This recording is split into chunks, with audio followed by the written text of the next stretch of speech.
it's time to sit back and relax with your favorite drink. And listen.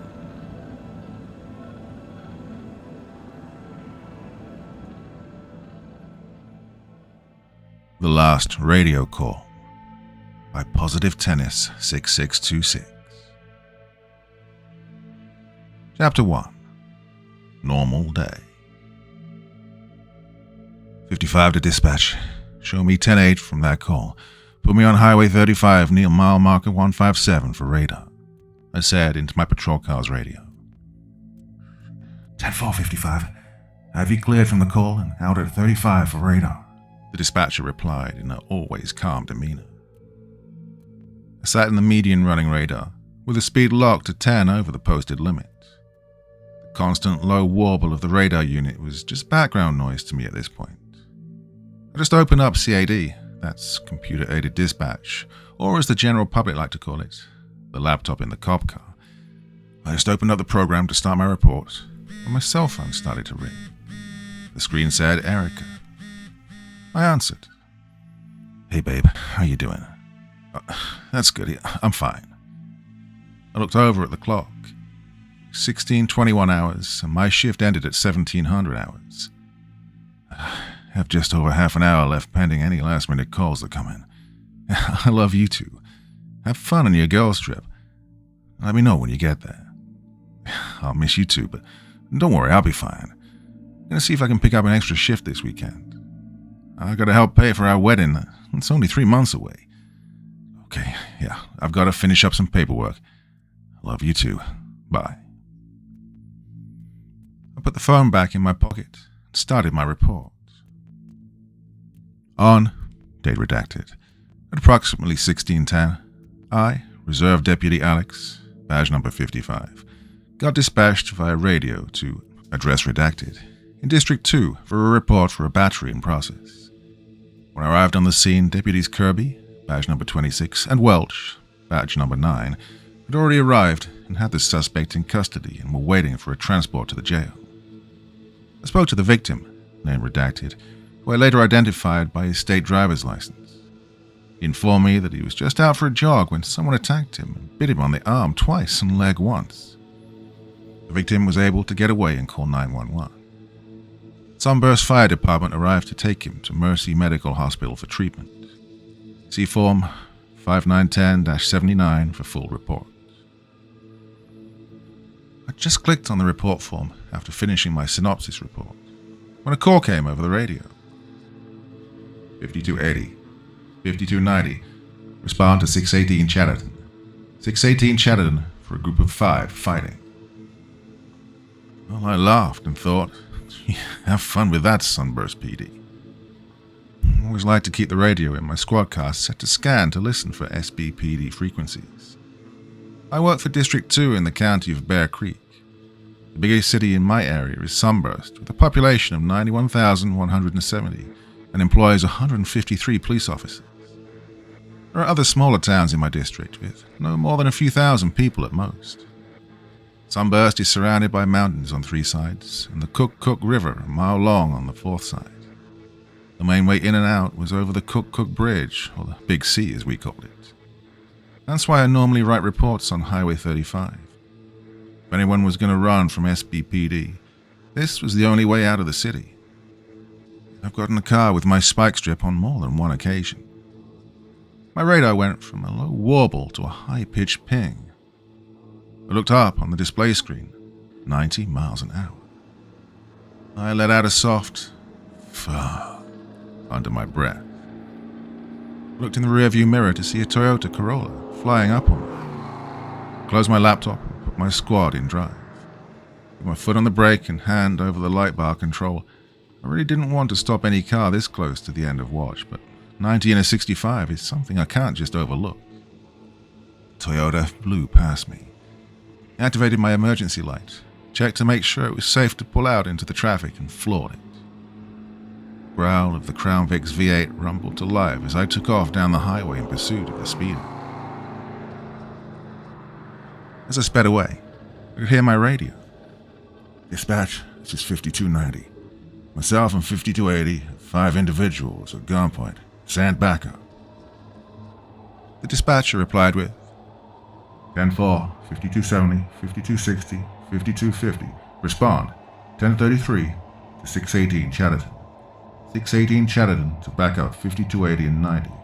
All other officers stay off the air until I hear back from 5280. I just caught up with the speeding vehicle and pulled it over.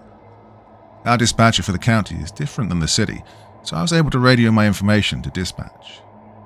55 to dispatch, I said.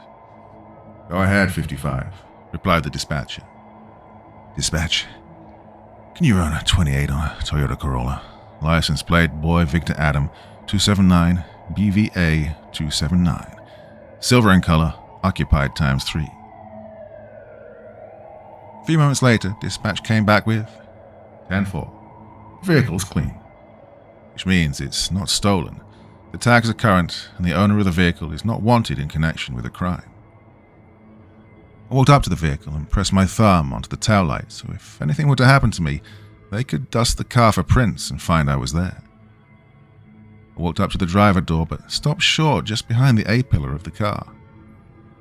You never want to get right up in front of the window. That makes it way too easy to be killed. The driver rolled down his window, and I did my introduction. Hi, I'm Deputy Alex with the Bear Creek County Sheriff Department. The reason for my traffic stop is that you were going 90 in a posted 65. Any reason why you were speeding today?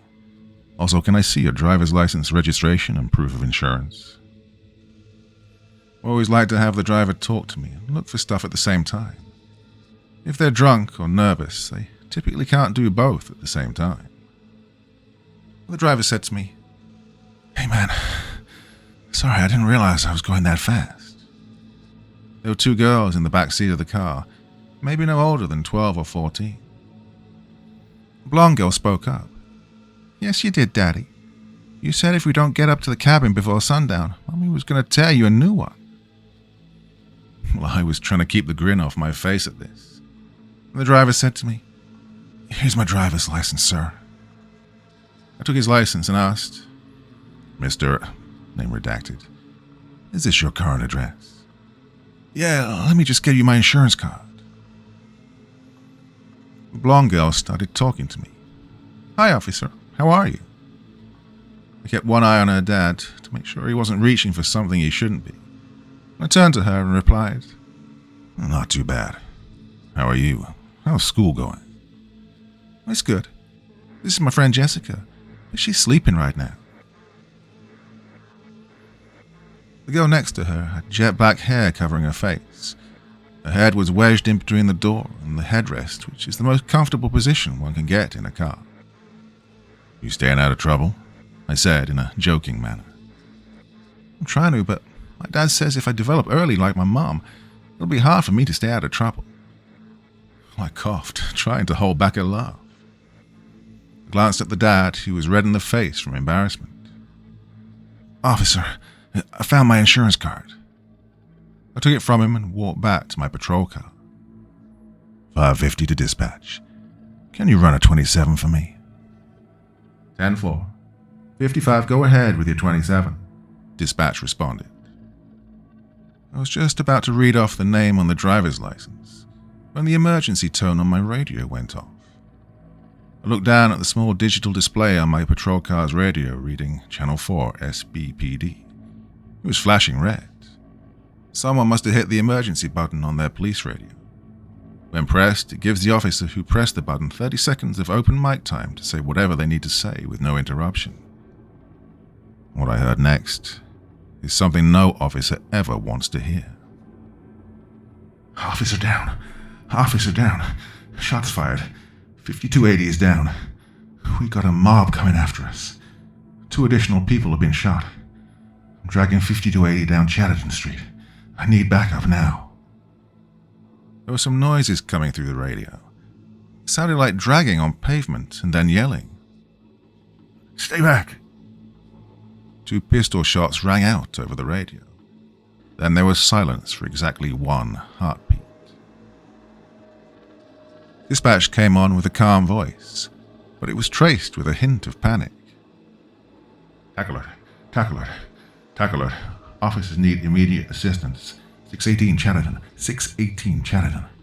Officers down. Shots fired. This is an all units respond.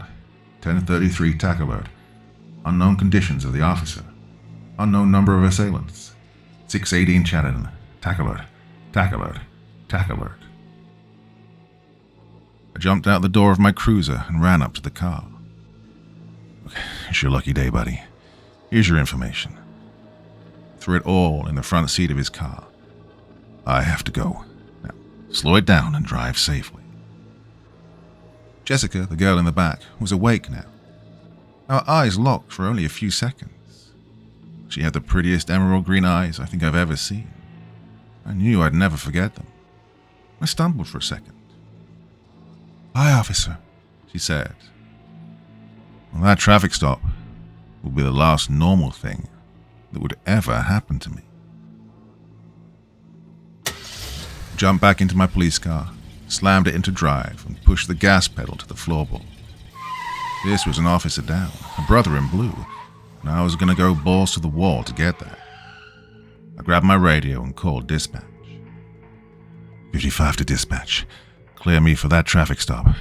Show me 1017 en route to that TAC alert at 618 Chatterton. I'm going off frequency. We'll be on mutual aid 1 if you need me.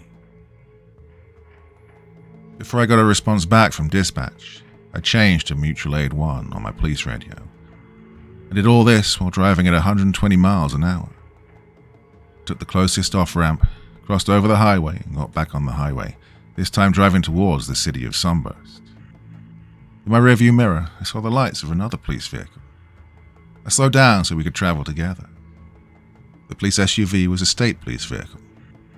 I quickly switched to the state police frequency and pressed the push-to-talk button on the radio. "State Police on 35. This is Deputy Alex from BCSD. Are you responding to the TAC alert?" 10-4. "Do I need to take the lead?" asked the trooper. If you could. I'm not familiar enough with the area." 10-4. "Taking the lead now," replied the trooper. The trooper honked his air horn twice and passed me on the left. 10-4. "FYI, we're on mutual aid 1 frequency," I said before switching back over. 2 more squad cars fell in line behind us. One was a City of Bellevue police squad, which is a small city a few miles away from Sunburst. The other was a Bear Creek County deputy. Our convoy of 4 squad cars surged ahead with the emergency lights flashing and sirens wailing.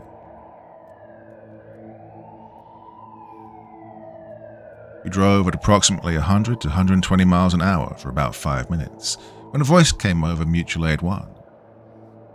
"This is Captain Kent, Sunburst PD. I'm the incident commander for this TAC alert. All SBPD officers form up in your civil control team leaders. BCSD deputies, state police, and other responding agencies are staging 6 blocks west of Chatterton, forming up and heading downtown." Once on scene, we were directed to a side street to park our squad cars. I was confused on why we were staging 6 blocks away from the original call. Also, why were we supposed to head downtown in the opposite direction? I found a group of 6 deputies from my department and 1 lieutenant standing around talking. I walked up and asked, "Hey, what's going on?" Lieutenant O'Connor turned around to answer. "Well, nice of you to join us. I was just about to tell everyone." He looked at me and said, "You're a reserve deputy, aren't you?" I pointed to my shoulder patch. Underneath the shirt department logo was a small tab that said, "Reserve" on it. "Yes, sir, but I'm looking to be a good fit for full-time when there's an opening in the department." Lieutenant O'Connor waved the answer away and asked, "Have you ever done any riot control?" "I was trained and certified in crowd control, including pepperball and beanbags usage, sir." "Good. Now, listen up, everyone," Lieutenant O'Connor said. "The mob that attacked the 2 officers have turned into a riot and have moved to the downtown area, where they've been attacking anyone and damaging property. Their numbers have swollen up to 500 or so. The mayor said that this is an unlawful assembly, and rumors have it the governor has declared a state emergency and is calling in the National Guard." "Why are they doing this?" the young female deputy asked. Lieutenant O'Connor replied, "Well, there are 3 facts about riots. 1, crowds are anonymous. 2, anonymity breeds violence. 3, violence lowers consequences. You need a catalyst to set off the violence. I'm guessing the 2 officers shot someone who was well liked in the community." "Do we know the status of the 2 officers?" asked the same female deputy. "Last I heard, their backup showed up and pulled both of them out of there. They were in real tough condition, lots of bad cuts. People even bit them. They were transported to Mercy Medical Hospital for treatment," answered the lieutenant. There were a few murmurs from the deputies. One even did the sign of the cross over his chest. "Now, let's get down to brass tacks and discuss our role in restoring peace," Lieutenant O'Connor announced. The front and second echelon of officers were made up of SBPD and some of the smaller townships. SBPD has 6 of their CRT or Crisis Response Team, aka SWAT, with us. Their captain will be the team leader for the riot team. 3 of the CRT officers will be the gas officers in charge of using smoke and gas grenades. If needed, the last 2 will provide deadly force overwatch on top of the Bearcat. If one of the protesters gets ready to throw a Molotov cocktail or pull a firearm, these guys will be ready to shoot. State Police, along with our K9 and SBPD K9, will be on the arrest team. The Sheriff Department, that's us, will be rear guard and transport. We have 2 of our paddy wagons here that will be used for transport. Our job is to make sure no one slips in behind the group and tries to attack us from the rear. We'll also swap out with the arrest team if needed. Now everyone, don your riot gear. If you have less lethals with you, like the large cans of pepper spray or pepper ball guns, break them out now. Meet back here in 10 minutes. I'm going to check in with the incident commander, let him know the number of deputies I have. I walked back to my squad car, a little confused on how a riot could form so quickly. Emergency vehicles with their sirens blaring could be heard racing around the city in all different directions, no doubt answering 911 calls and doing their best to keep the city from falling apart. The CRT Bearcat armored car rolled past me as I got to my car. The throaty rumble of its diesel engine passed me. Its weight shook the ground, giving me a surge of confidence that we could restore order. I got into my riot gear as quickly as I could. Think of a suit of armor made of hard plastic plating with thick foam padding underneath, and then covered by Nomex, which is a very flame-resistant material. I clipped my drop-leg gas mask pouch on my left side. I then holstered my Monadnock Hardwood 2800. Now, that might sound fancy, but it's just a wooden riot baton. I had to do some digging around the truck of my squad, but found the hard plastic case and flipped it open. Inside, protected by foam, was a Tipman 98 custom paintball gun in bright yellow. I assembled the gun and loaded it with pepper ball rounds. Unlike normal paintball rounds, they were filled with pepper spray instead of paint. When the round hits someone or something, it breaks apart and sends pepper spray in a powder form everywhere. I put on my belt with 4 reloads of the pepper ball gun. Each reload holds 200 rounds of pepper ball. I checked to make sure the CO2 tank was screwed into the pistol grip of the gun and working properly. After ensuring that it was all in correct working order, the other deputies and I returned to the staging area. SBPD took over a parking ramp for the staging area rally point.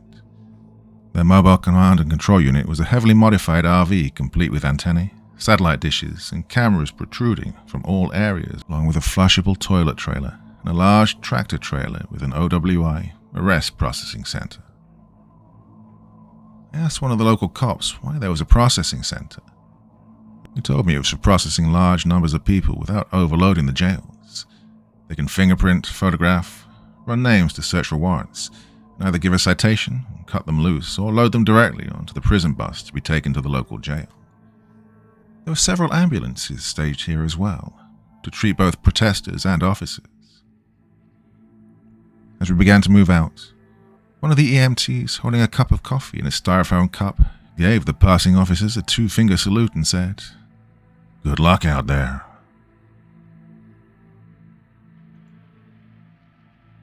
Chapter 2. Chaos in the Streets. We marched a few blocks north, and I do mean march. The sound of all the boots hitting pavement at once has a psychological effect to any rioters. The team leader, a captain from SBPD, ordered a company of officers, just a hair over 90 police officers from all over the area, to a halt. First echelon of officers formed a line and donned their gas masks. Behind them, the second echelon did the same. Being that I was in the rear of the group 2 blocks from the front line, I was lucky enough not to have to put on my gas mask right away. I only needed to put it on if things really kicked off. As I was facing away, I sneaked a peek over my shoulder. I could see thousands of people in the streets, just 6 or 7 blocks away, but stretching as far as I could see. Every now and then, the sound of a window breaking, punctuated by the occasional scream, could be heard. The smell of burning electronics was wafting in the air, and a thin layer of haze was beginning to form. Buildings that were dozens of stories tall lined each side of the street. The captain announced, "Okay, everyone, listen up. We need to disrupt the crowd into lesser, more manageable groups of people. They're causing damage to the city and have been declared an unlawful assembly. We're not here to deny anyone their First Amendment right to free speech. We do need to curb the violence in the city. What exactly they're upset about, it's hard to say, but this ends now. Remember your training and help the man or woman next to you. We'll push up 1 block at a time and clear each intersection, then move forward. We want to disperse and discourage the crowd from any violent actions. Arrest only when necessary, and only the people who are instigating. If they run, let them run. Don't break ranks to chase them down. We're going to move up 2 blocks and then stop. Right, let's move out." We moved up 2 blocks and stopped. The captain started speaking to the crowd on his megaphone. "This is the Sunburst Police Department. This has been declared an unlawful assembly. You must disperse immediately. Use of smoke, tear gas, and pain compliance munitions have been authorized. You may be arrested." The captain repeated these messages a few more times. A female deputy next to me leaned over and said to me, "You know what's weird? I don't hear any chanting or people making demands. All I hear are moans." I listened closely. She was right. There was no chanting that people normally associate with protests, just a low, Then the command came to move up another block. I heard, "We're only 2 blocks away. On 3 rounds of smoke between us and them. Fire when ready." The fast boom, boom, boom from the officers firing their Milcor 6-shot 40mm launcher could be heard.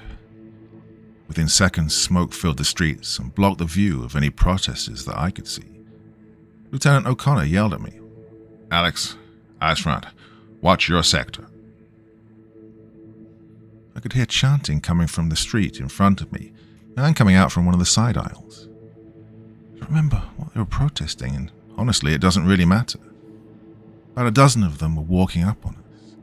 A few were holding makeshift weapons, and the man out front with a megaphone was making a list of dumb demands to the police. Lieutenant O'Connor walked up to me and said, "Alex, fire on the man with the megaphone.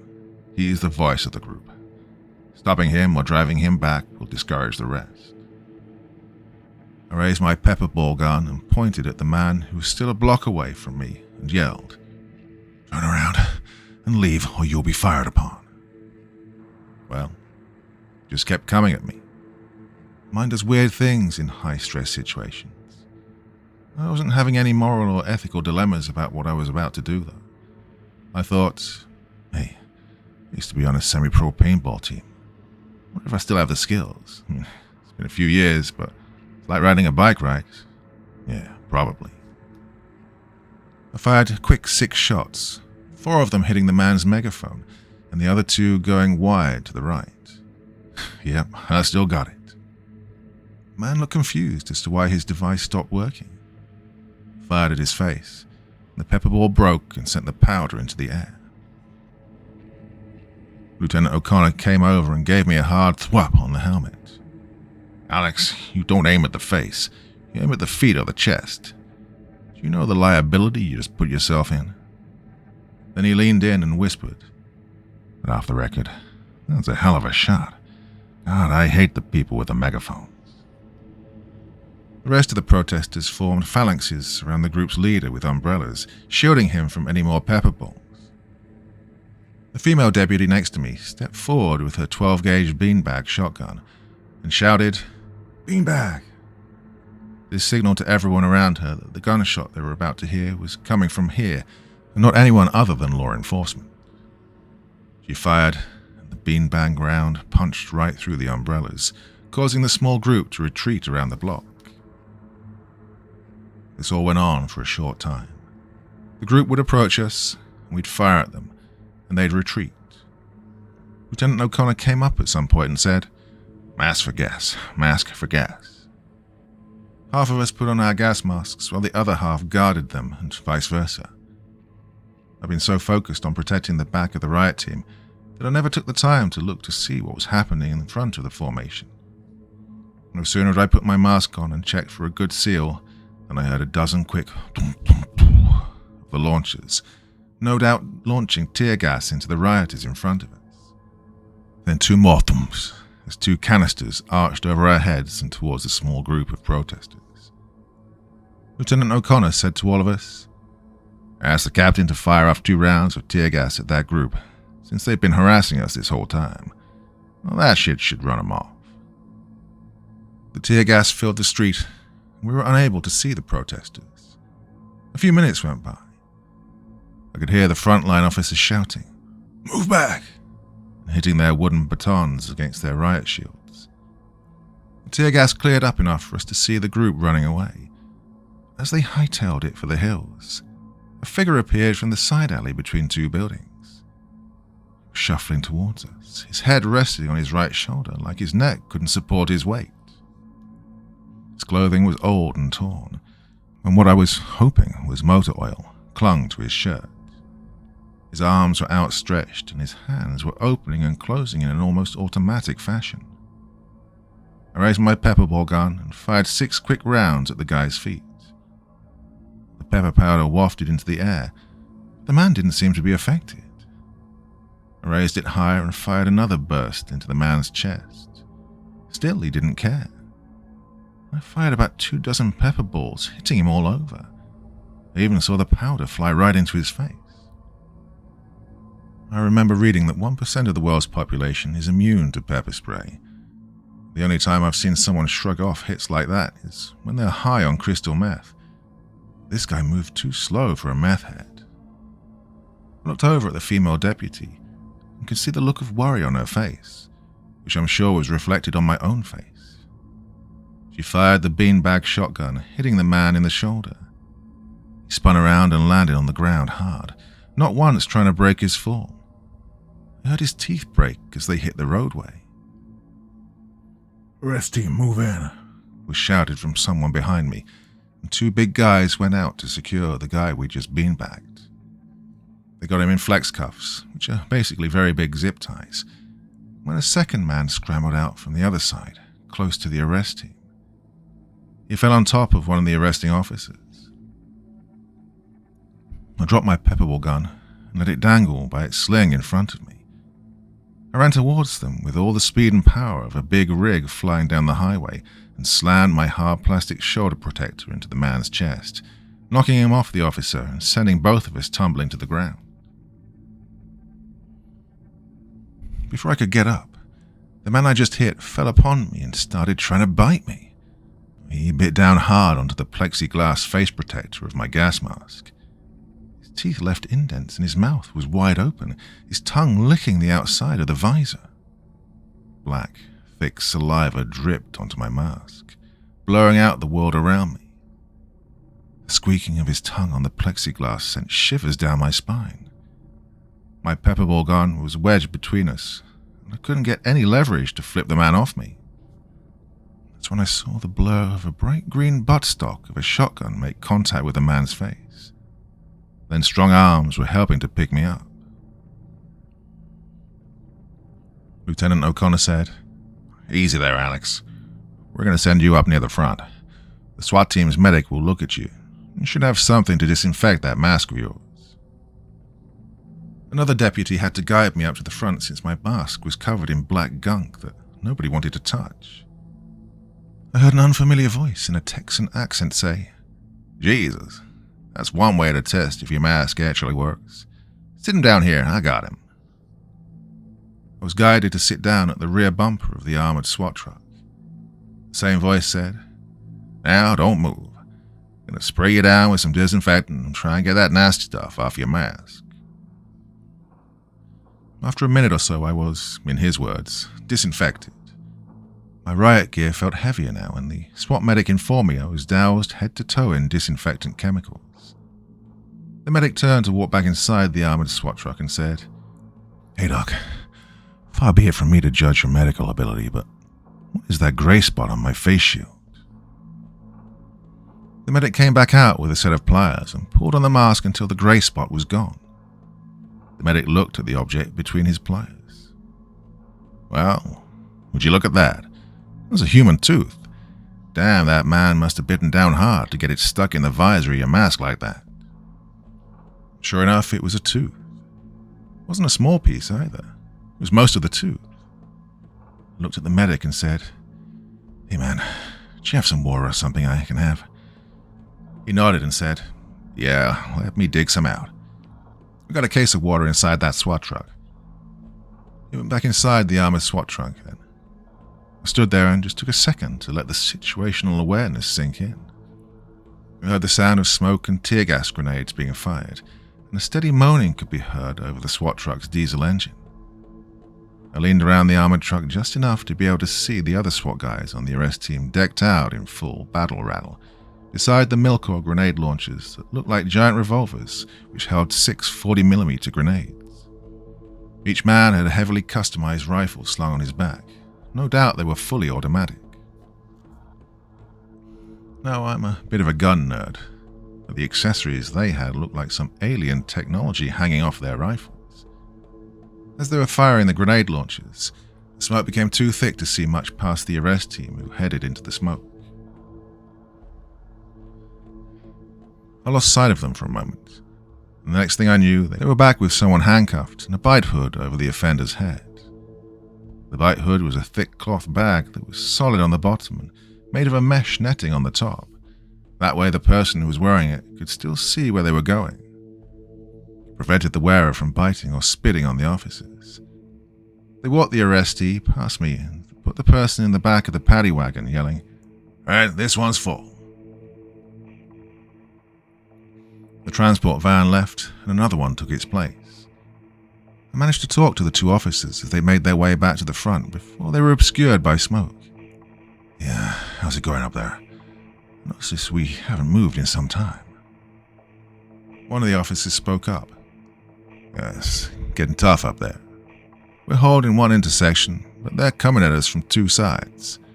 The front and the second echelon are almost 100% engaged, and the protesters are trying to push their way through with brute force. Yeah, we're scooping 1 or 2 of them up at a time and arresting them. But these fuckers are biting, and we're running low on bite hoods. Hey, do you guys have any in the rear?" I shook my head no. "Oh, we only made 2 arrests so far. We just tossed them in the wagon. I'm just guessing, but I wouldn't know. I was pretty much blind when they brought me up here for a medical." Cries for help could be heard coming from the front. The officer just looked at me and said, "I guess we're needed." Gave me a fist bump. Just then, the SWAT team medic poked his head out the back of the SWAT truck. "Hey man, I have your..." But his words were stopped mid-sentence, as a snip, followed closely by a ping, could be heard. He dropped my water bottle, which was disappointing since the cap was off of it, and it spilled everywhere on the pavement. The medic jumped out of the armored truck and looked up when another snip and ping could be heard. I looked up to where he was looking. I had no idea what that sound was, or what was going on that caused the medic to jump out so fast. I saw the 2 SWAT officers on top of the truck who were the deadly force Overwatch. Their rifles had high-end suppressors and scopes, along with bipods extended as the two officers lay belly down out on the roof. I saw it happen. The first officer and then the other squeezed back on their trigger with the rifles tied up against their shoulders.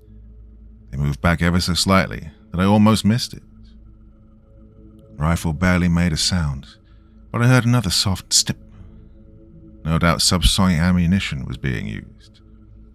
The only real indication that the rifle was even being fired was the ping from the ejected casing as it clanged on top of the armored roof. The medic said something into his radio, which I couldn't hear because the SWAT team was special and had their own radio frequency that was encrypted. This way no one with a police scanner could listen in. He jumped inside the SWAT truck like a man who'd just been set on fire and came out with a heckler and a Colt MP7. Oh, this was my dream gun. He extended the stock and shouldered the small rifle, pointing it forward towards the direction of the riot team. The shooting from the officers picked up with more urgency now. It was so fast that I couldn't even tell the difference between the two sounds. I heard the first unsuppressed shot ring out from somewhere ahead of us. The two canine dogs started to bark, the hackles on their back raised ready for orders to attack. Then another pistol shot rang out, followed by another. It went deathly quiet for a brief second. I looked over at the SWAT medic. I noticed that the barrel of his weapon was shaking. This rattled my nerves. I know he's just a SWAT medic, but he's still on the SWAT team and does all the same things the rest of the SWAT team does.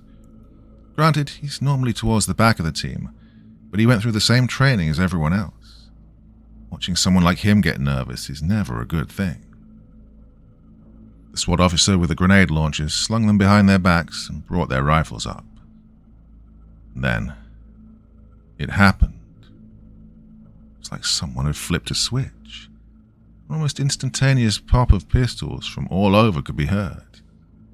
Through the smoke, I could see the muzzle flashes of over 3 dozen pistols. It was as if every riot officer on the line got sick and tired of dealing with the rioters and just collectively said, "Screw this. This is much easier anyway," and then just started shooting them. The loud rip of one of the SWAT officers' rifles on full auto added an exclamation point, exclaiming that whatever was going on, all resemblance of law and order had broken down. 2 riot officers in full armor, bearing shields and wooden batons, sprinted past. They were covered in the black gunk. Then a group of 3 ran past yelling, "Fall back! The line has collapsed! Fall back to the rally point!" Pistol shots were still coming out from the front, but the firing had started to die down. Whether it was from running out of ammo or being taken down, I'll never know.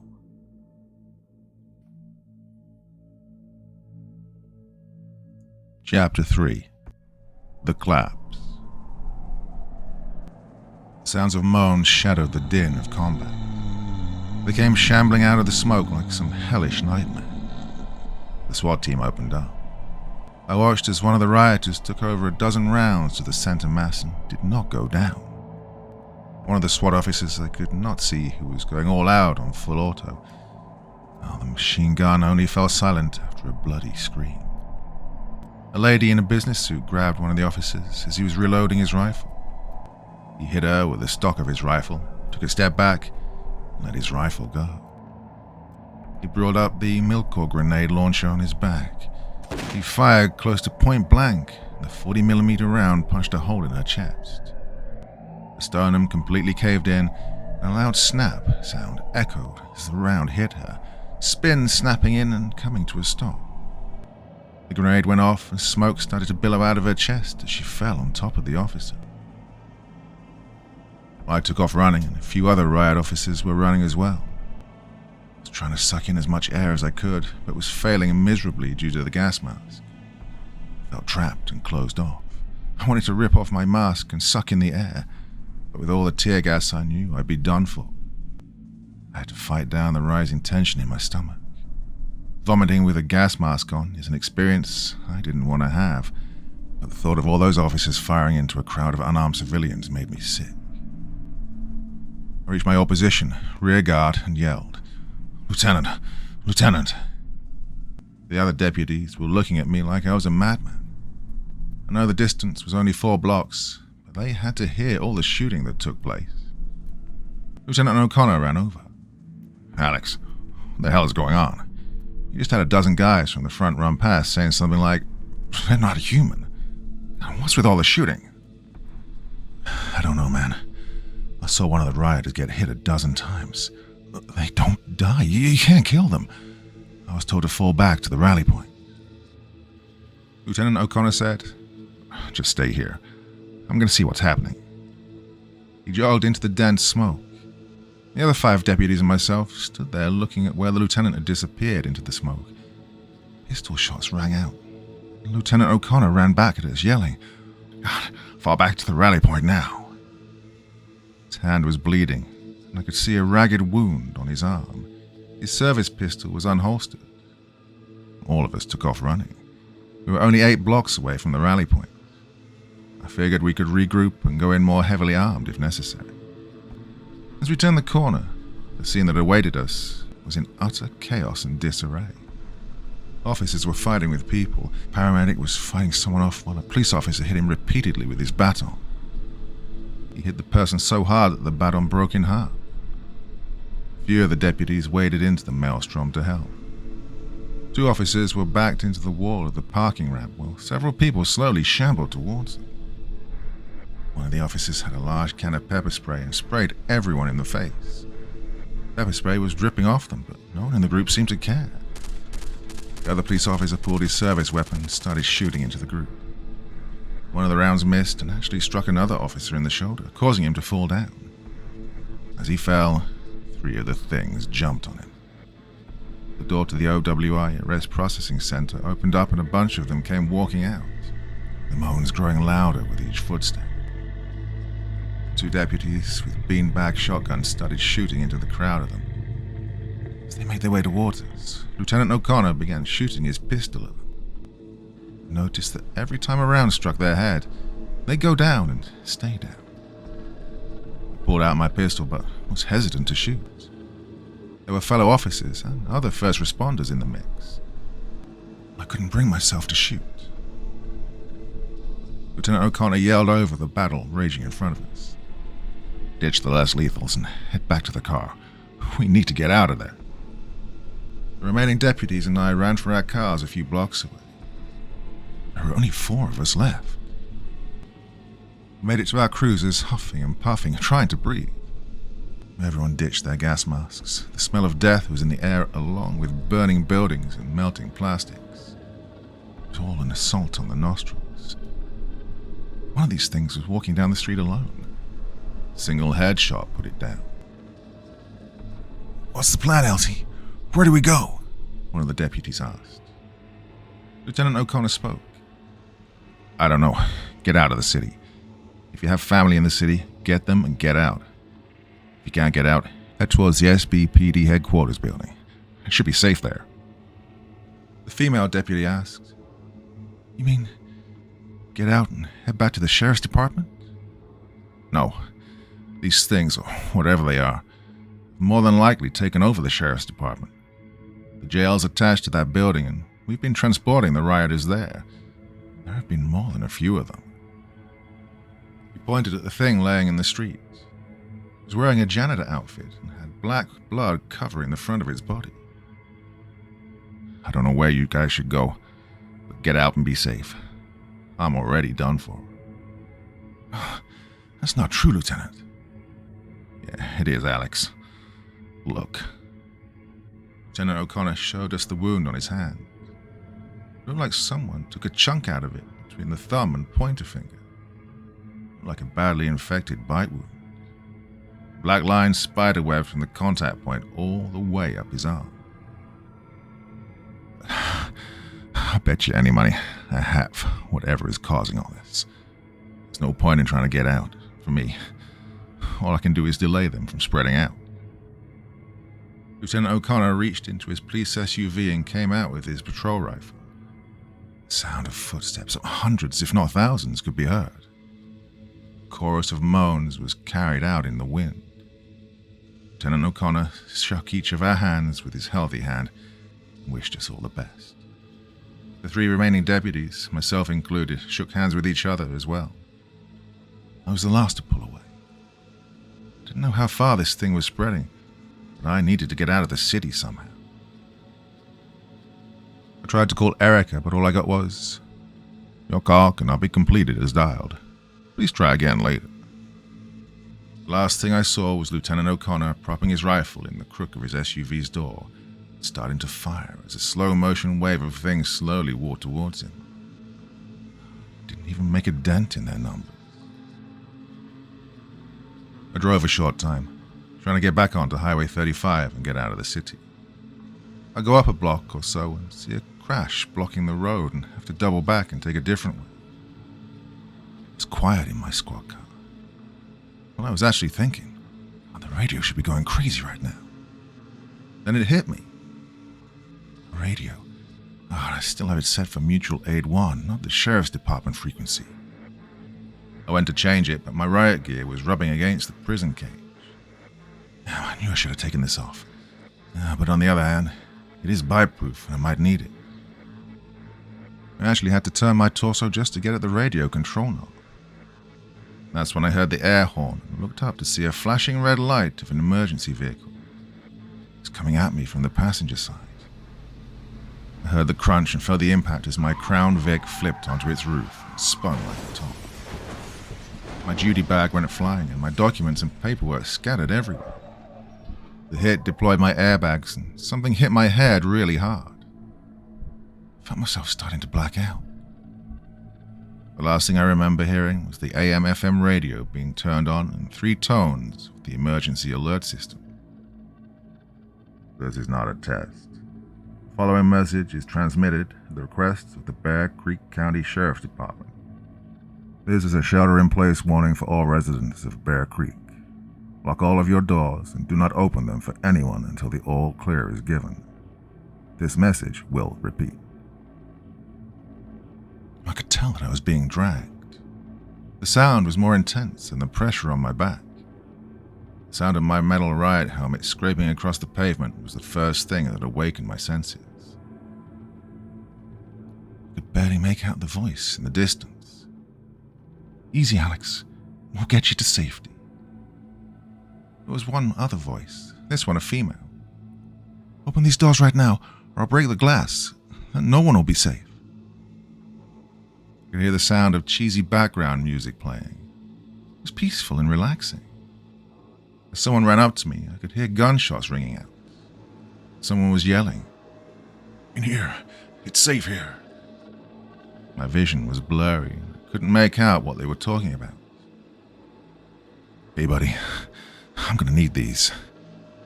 I heard the unsnapping of buttons and the tug on the front of my belt. I subconsciously reached for my sidearm.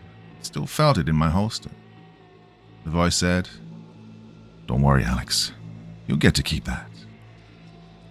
Another voice from farther away yelled, "Hey, get back out here. They're closing in." I blacked out again. I could faintly hear a female voice yelling, "I'll be moving." Felt like I was floating. A bright light filled my vision like a train coming down a tunnel. I opened my eyes and let out a groan. It felt like I'd been on a drinking bender all night. My head was pounding. My vision was finally coming into focus. I could see a man in an EMT uniform shining a flashlight in my eyes. "Welcome back to the land of the living, deputy." What happened?" I croaked. "You got into a car accident and took a pretty big hit to the head. Now, lucky for you, you still had your riot helmet on." He reached down and lifted my riot helmet to my face. A big dent on the right side was clearly visible. "Yeah, where am I?" I asked as I tried to stand on shaky legs. "Well, deputy, you're on the 5th floor of the luxurious Sunburst Downtown Hotel and Conference Center." The room was large with big glass windows. The windows overlooked downtown. A small coffee shop with a sign that proudly stated, "Serving the city's best coffee," was displayed. Comfortable chairs and couches attuned the area. A handful of people were in the room. Most of them were wearing worried expressions while on their cell phones trying to make calls. Hey, I'm Peter, by the way. Alex, I said, shaking his hand. Yeah, you would have called me a few hours ago when that jogger got attacked. Hey, how is he? Well, he's probably dead, Peter answered. A voice called out from over by the windows. Hey, what up, brother? I turned to see who it was and was overjoyed when I realized it was Tenney, the former Bear Creek County Sheriff Deputy who left the department a few years ago to work for the city of Sunburst Police. Tenney walked up to me. I noticed he wasn't in uniform, just a black leather jacket and blue jeans. He had a pistol in an off-duty holster on his left side. We embraced and performed our handshake, slapping our hands together. It's kind of hard for me to translate, but the meaning behind the shake was clear. We're safe now. We always did handshakes after any major incident or adrenaline-producing event. So, zombies, who knew? Tenney said. I looked at him confused. Zombies? It can't be that. Zombies are not real. They can't be. This is not some Joe McKinney novel or some George A. Romero movie. This is real life. The dead don't just walk around. Tenney walked me over to the big windows and pointed down. On the streets below, dozens of bodies lay face down on top of a moving cop car. My cop car was upside down and on fire. Back half of an ambulance was sticking out of a clothing store. A group of 6 were on their knees gathered around something laying on the ground. 2 people ran down the street, followed by a group of 30 who were slowly following after them, arms outstretched. I could hear the collective moans, which caused others to get up and follow. My head was spinning. Whether that was from the car accident or the newfound information that they were in fact zombies, well, couldn't be sure. I flopped myself down in one of the chairs. A woman brought me a glass of water in a cheap styrofoam cup and sat down across from me. She was African American and short, about 5'5" if I were to guess. She wore a business-looking suit that was stained with dry blood. She had a badge on the front of her belt and a pistol on her right hip. Her leg had a bandage on it, and she walked with a subtle limp. Tenney sat on the arm of the chair next to her. Alex, this is Talon, detective with Sunburst PD. It's really nice to meet you. Thanks for the water, I said as we shook hands. Peter came over and sat down next to us as well. Tenney reached into his jacket pocket and handed me an empty magazine from a pistol and said, Well, before I forget, you can have these back. Sorry, but we had to use them when you were unconscious at the time. I took them and did a quick check of the belt. Everything was still there, minus the magazine. I pressed the magazine release button on my service pistol, saw that it still had a full mag in it. Well, that's one bright spot, thought to myself. Pulled my radio off my belt and set it on the small coffee table in front of us. Yeah.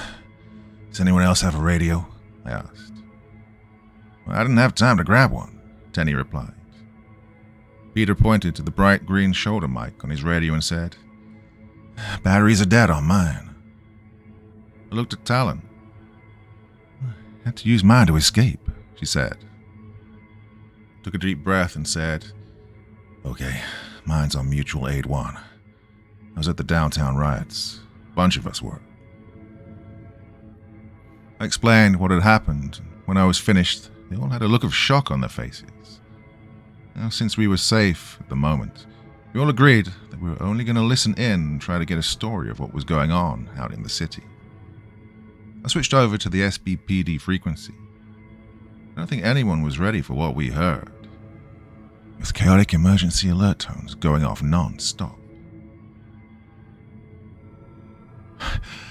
Need backup at the intersection of Jackson and Division. I got hundreds of them. I need... Officer down. Officer down. Just south. This is SWAT Team 2. St. Mary's is lost. I repeat, the hospital is lost. We do not have the force profile to hold the... Hello. Someone help me. I found this radio on a dead police officer. I'm hiding in a closet, but They know I'm here. Please send it. Rapid-fire gunshots followed by screams and moaning could be heard. This is Trooper 377. I got a mix of about 24 officers and private civilians with firearms, trying to hold them back on Cook Bridge. We need more units out here. An explosion drowned out the transmission, followed by... Jesus H. They're bombing the bridge. All units get off the bridge. The transmission cut out. Seconds later, we all heard several distant booms. One of the people that was up here with us yelled, "Look!" Everyone looked out the window to see 3 fireballs blossom from the direction of the bridge. A man wearing a black polo shirt with the word security on it said, "Up here. We can see better from the roof." Tenney and I ran to the stairwell, and a few others followed. I looked back and saw Talon and Peter staying behind. We burst onto the roof just as the last of the fireballs was burning out. Thick black smoke poured out from where the explosions had come from. 2 fighter jets came screaming past with the glow of their afterburners visible in the setting sunlight. 2 sharp booms echoed out. "What the hell was that?" the security guard asked.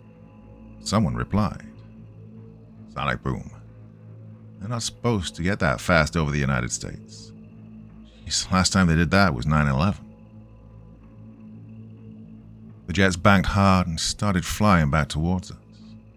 Some of the people started waving their hands and jumping up and down, trying to get the pilot's attention. Something dropped from under one of the fighter jet's wings, followed by a plume of white smoke which formed behind the object. A few seconds later, the cell phone tower that was erected on the building a few blocks over exploded. Then another tower exploded, followed by a third and a fourth tower. All around the city, they went up in a ball of fire. Tenney yelled, "Everyone, off the roof right now." Everyone ran back down the stairs as more fireballs sprang up on the various TV, radio, and cell phone towers across the city.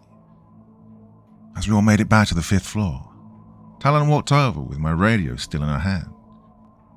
"So, what happened up there, boys?" she asked. "Oh, looks like the Air Force is blowing up all communication towers," I replied. "Whatever's going on, they don't want us getting a message about it to the outside." "Well, that explains why your radio went silent. They blew up all the radio repeaters. You'd be lucky to get more than 2 blocks with this thing," Talon explained. As she tossed the police radio back to me, I noticed that she looked a touch paler than she had before.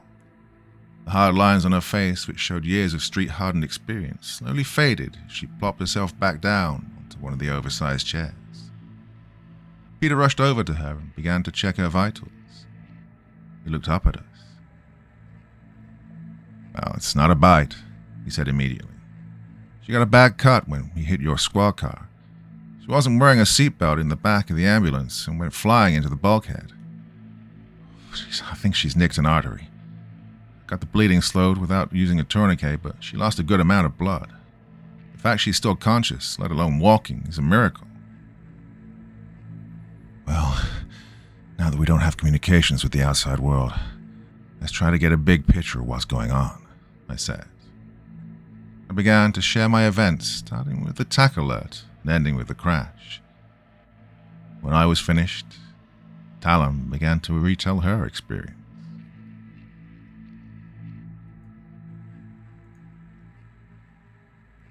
Chapter 4. Detective Talon. The phone rang on my office desk. "Hello, Detective Talon?" The words made the corners of my lips curve up in a subconscious smile. "Detective, this is Captain Matt. Got a call from one of the patrol officers. Possibly a 187 at the South Side apartment. They got 3 bodies. CSI is already there photographing the scene. Get your partner and get over there ASAP."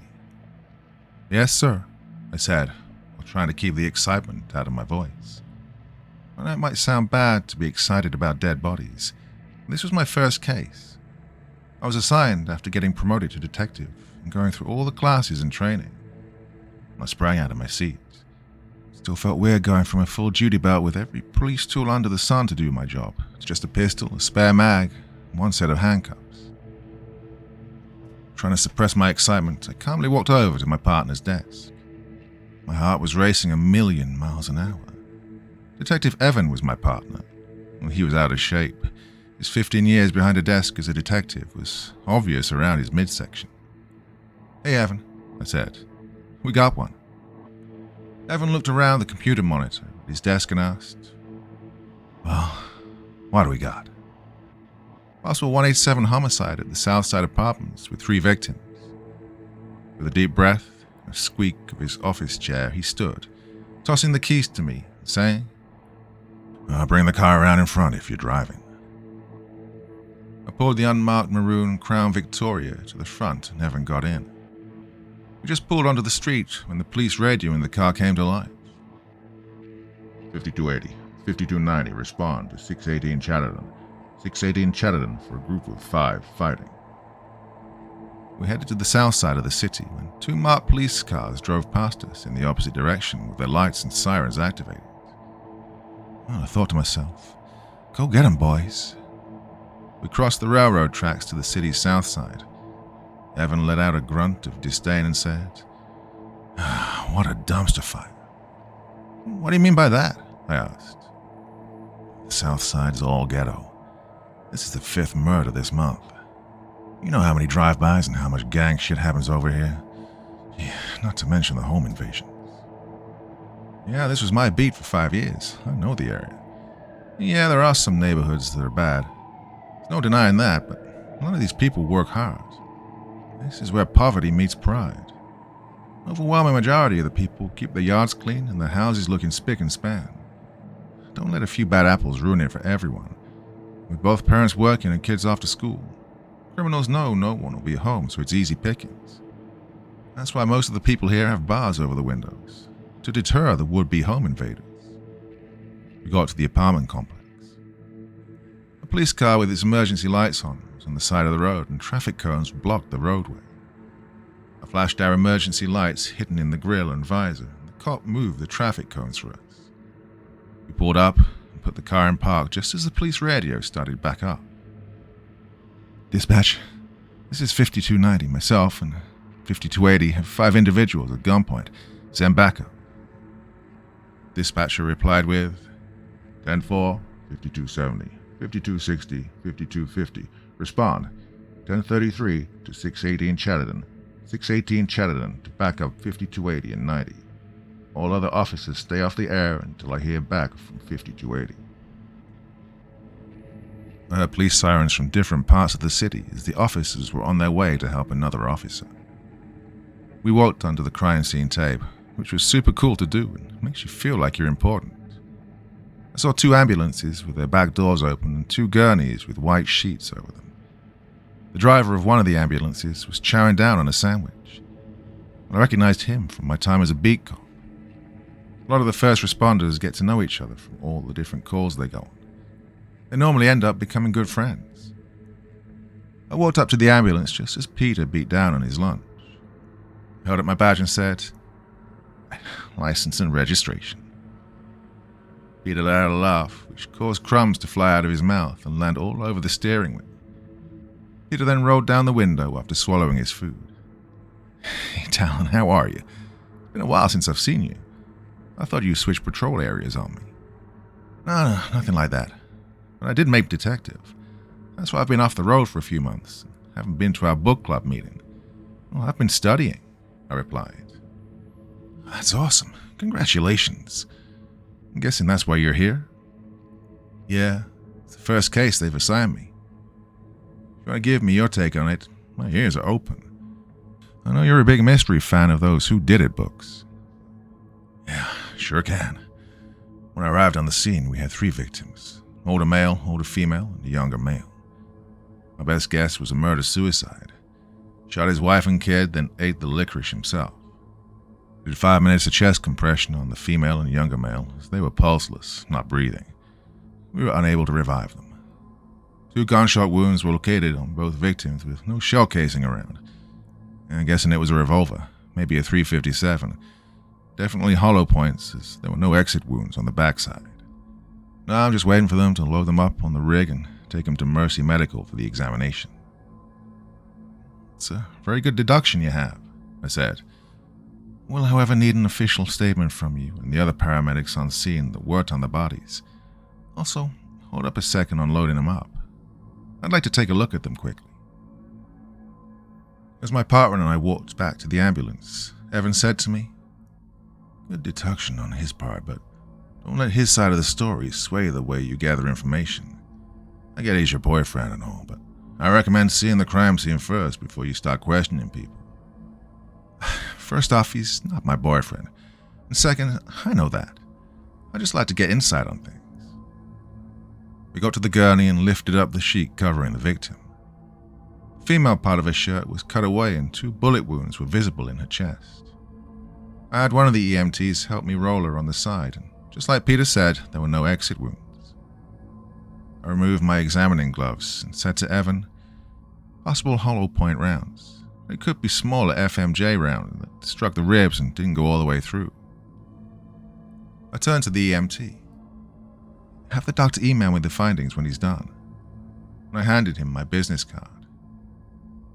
Just then, the sheet moved. I jumped back as the EMT and Evan let out a laugh. "These fresh corpses. You never ever seen a death twitch before, Detective?" the EMT asked with a chuckle. I shrugged off the response, and Evan and I turned towards the apartment. A very young-looking officer was guarding the crime scene. The officer took our names and badge numbers and signed us in.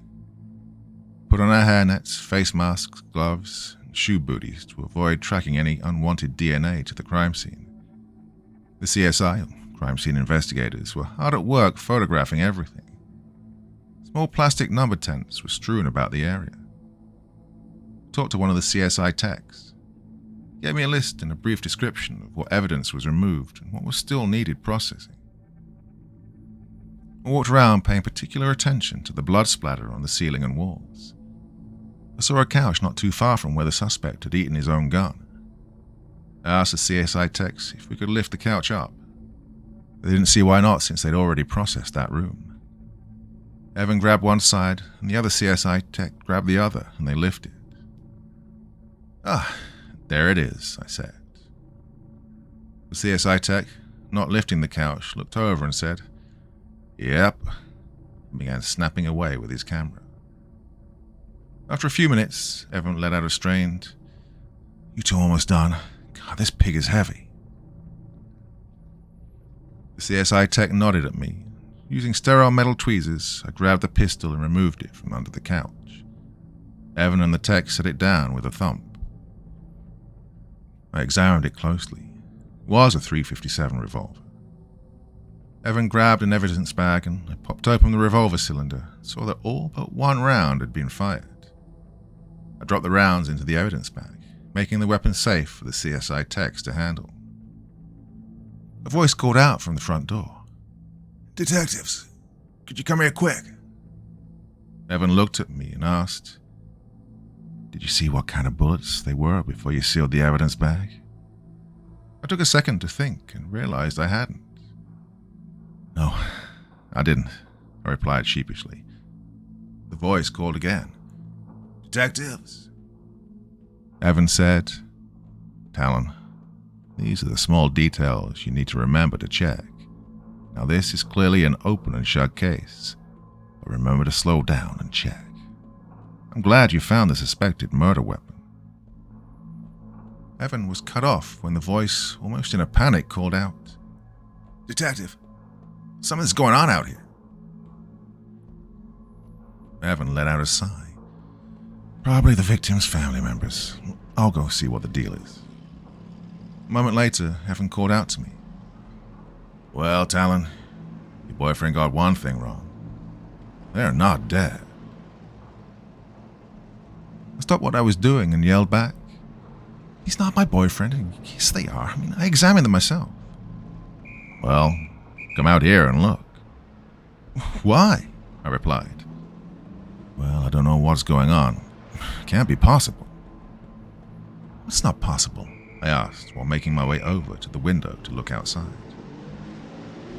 They're moving on the frickin' gurney. Who is?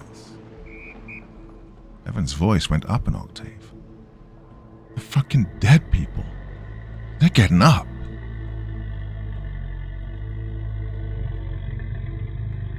I looked outside to see the younger male starting to move. The female EMT was beginning to check for a heartbeat with the stethoscope when he sat up and bit the EMT on the arm. She let out a scream, and I saw skin and flesh get pulled away from her arm. A very large EMT, built like a lumberjack, rushed in and punched the teenager who just bit his co-worker in the face, sending him rolling off the gurney and onto the ground. The female EMT was spraying blood everywhere. Oh, the bite must have gotten the radial artery.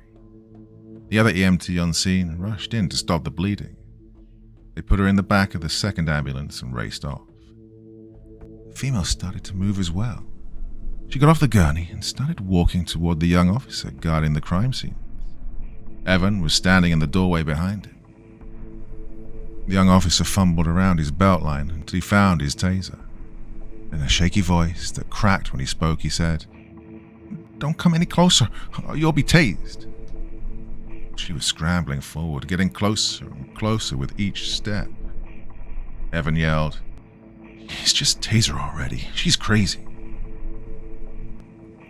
The officer pulled the trigger on his taser. The probe shot out with a pop and made contact with her flesh. The woman faltered for a second and kept walking forward with her arms extended towards the young officer. And Evan yelled, "You zap her again."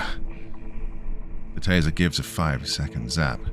The back of it even has a countdown timer so the officer knows when it's safe to arrest the person or give them another zap if they're not complying to the officer's orders. I saw the timer count down from 5 to 0. That woman never stopped walking. The young officer looked back at Evan, eyes wide and scared. "What do I do now, sir?" "If you got pepper spray, now'd be the time to use it, son." The officer dropped the taser on the ground and found his can of OC pepper spray. A 1-second burst is all you need, but in his panic he emptied the whole can into her face. It did nothing to discourage the woman from coming forward. The officer, who never moved from his spot, let out a scream as the victim of a shooting no more than 30 minutes ago bit into the officer's neck. Evan pulled his pistol out and shot the woman point blank in the face, causing her to fall down and stay down. The officer was choking on his own blood. One of the EMTs ran up to help as the teen got up from the ground and made his way toward Evan. Evan turned and fired 3 rounds into the teenager. Watched the new holes form right next to where the previous gunshots were. A fury of shots rang out as the officer, who was at the roadblock, ran up and emptied his pistol into the teen. Bullets ripped into his body, and he went down. The EMT working on the younger officer jumped back in alarm as the officer grabbed onto Evan's leg and bit down hard. Evan fell to the ground. I ran out with my pistol in my right hand, but before I could even raise it, Evan fired 1 round off, hitting the officer in the head. Blood began to pour out of the leg bite. Luckily, the other EMT and Peter jumped into action as the officer from the roadblock reloaded and moved forward, talking into his radio. They put a tourniquet onto Evan's leg and cinched it down tight. Evan let out a groan of pain. We put him in the back of the ambulance and sped off towards Mercy Medical Center.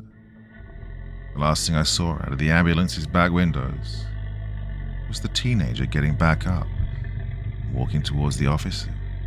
The 2 CSI techs ran out of the building.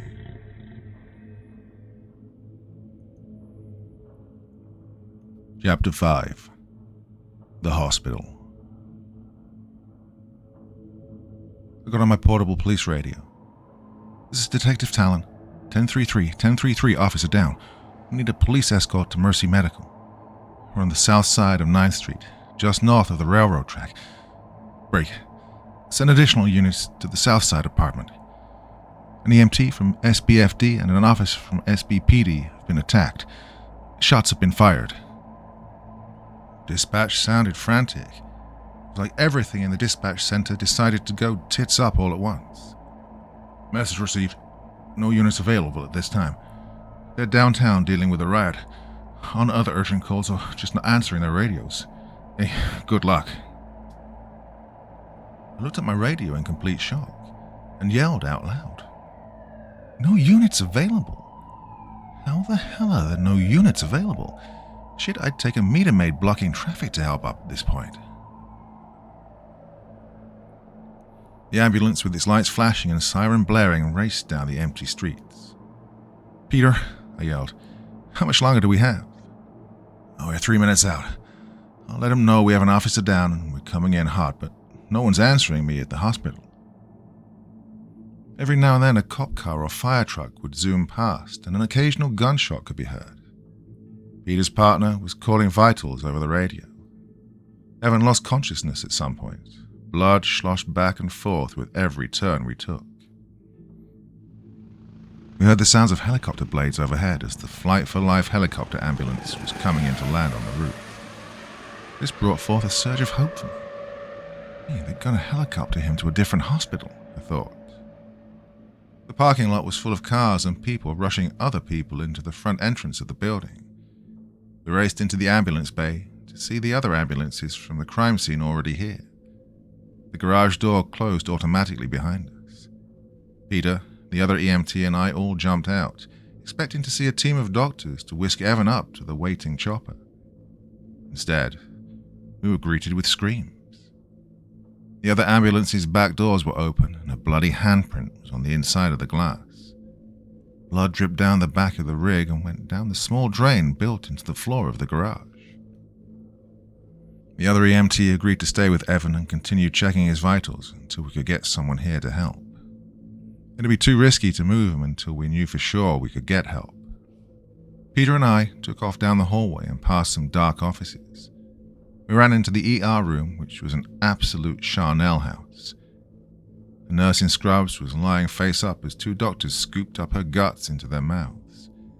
A security guard was being torn apart by one nurse and 3 patients in hospital gowns.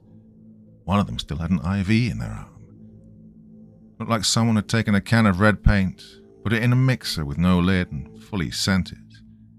God, a janitor was gnawing on someone's arm. Banging on metal doors could be heard. The doors had quarantine signs that were obviously quickly slapped on at some point. There had to be around 30 of these horrible things in this room.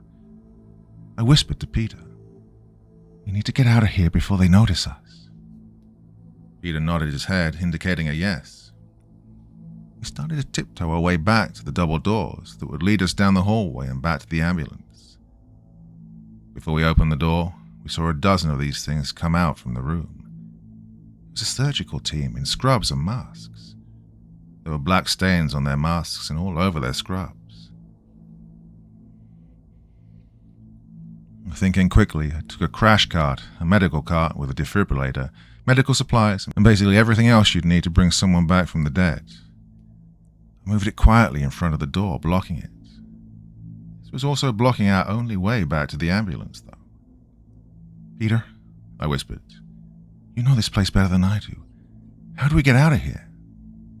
"Well, I have an idea. I'll need your radio." I gave him my radio. With a few presses of the buttons and one turn of the knob, he had it all set.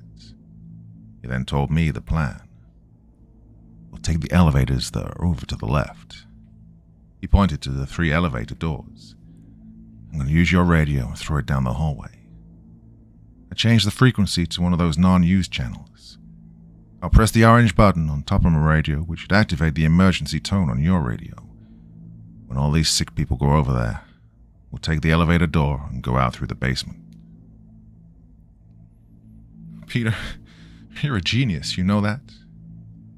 He then threw the radio down the hallway and it bounced off a wall and into a room. Peter pressed the orange button on top of his radio and the emergency tone began to go off. The creatures got up and started shuffling towards the sound. We made our way over to the elevators and pressed the button. The soft ding sounded like two cymbals crashing together. It caused two of the monsters to turn towards us. I pulled my pistol as the door chimed open and we backed in. Oh, they were getting closer. Peter kept hitting the closed door button. You know, it doesn't matter how many times you press that button, right? It won't close any faster, I said. Right as the doors were closing, a hand got stuck between them, which caused the doors to reopen. I put my pistol to the thing's head and shot it. I followed that with a shot at the one behind it. The door closed and reopened again. The body was blocking the door, so I jumped out of the elevator and moved the body quickly. But the gunshot got everyone's attention. I started shooting and was able to drop a few more with some headshots before they could get to the elevator doors. The doors finally closed. We both let out a sigh of relief. Peter took his ID badge out and put it next to the scanner, which allowed us to take the elevator down to the basement. As the doors opened, I had my gun up and ready. The hallway was white and clean with the smell of disinfectant in the air. The sign said morgue. I looked at him with an expression that read, "You can't be serious." I checked and cleared the offices as we made our way down the hallway. I didn't want any surprises coming from behind me. As we checked the last office, we saw a doctor with a bite mark on his arm. He was sitting in his chair and a small pistol was on the floor. The side of his head was blown clean out. I cleared the office and noticed a small tape player on his desk. I clicked play and listened to the voice of the dead man speak. "Circulatory, respiratory, and other vital functions have terminated. These subjects are all, well, by all medical definitions, deceased. The infection is spread through direct fluid contact. It must enter the bloodstream through an open wound. Infection duration depends on the size of the wound and its proximity to a major blood vessel. Reanimation will occur no later than 1 to 32 minutes after the victim's primary life functions have stopped. Once reanimation has occurred, the person will respond with immediate homicidal aggression. This has proven to happen 100% of the time." I gasped, and Peter said, "It's a hoax. It's gotta be a hoax. Dead people just don't get up and walk around." I looked at him and said, I think we're dealing with zombies." As we pushed into the door that said exam room, we saw that there were several autopsy tables. All but one of them was empty. On the occupied table, the subject began to move. He flopped onto the floor and stood up. All of his vital internal organs fell to the floor. "Okay, Peter, explain that. He has no organs in his body now, and his large intestines are dragging behind him. He's just a hollow shell." I fired one round into where his heart used to be and yelled, "Come on, Peter. Tell me how this is not real. He's dead, or he's got to be." Fired another round into his neck. "But how is he moving then?" Peter yelled. "As a medical man, I have no explanation. Gosh, just kill it already."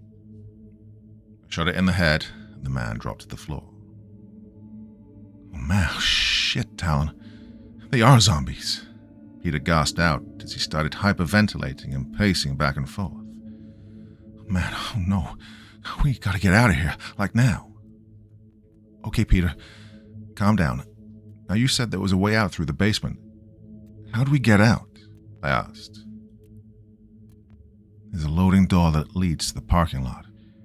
We use it to have the hearse pick up the body on the back side of the hospital. We'll have to run through the parking lot." We made our way through the last room where they store all the cold bodies. Hearing the banging from inside their individual lockers gave me the chills. We opened the door and ran up the ramp into a world of chaos. Screams and gunshots rang out. It was like being in a war zone. The air raid sirens were going off like crazy.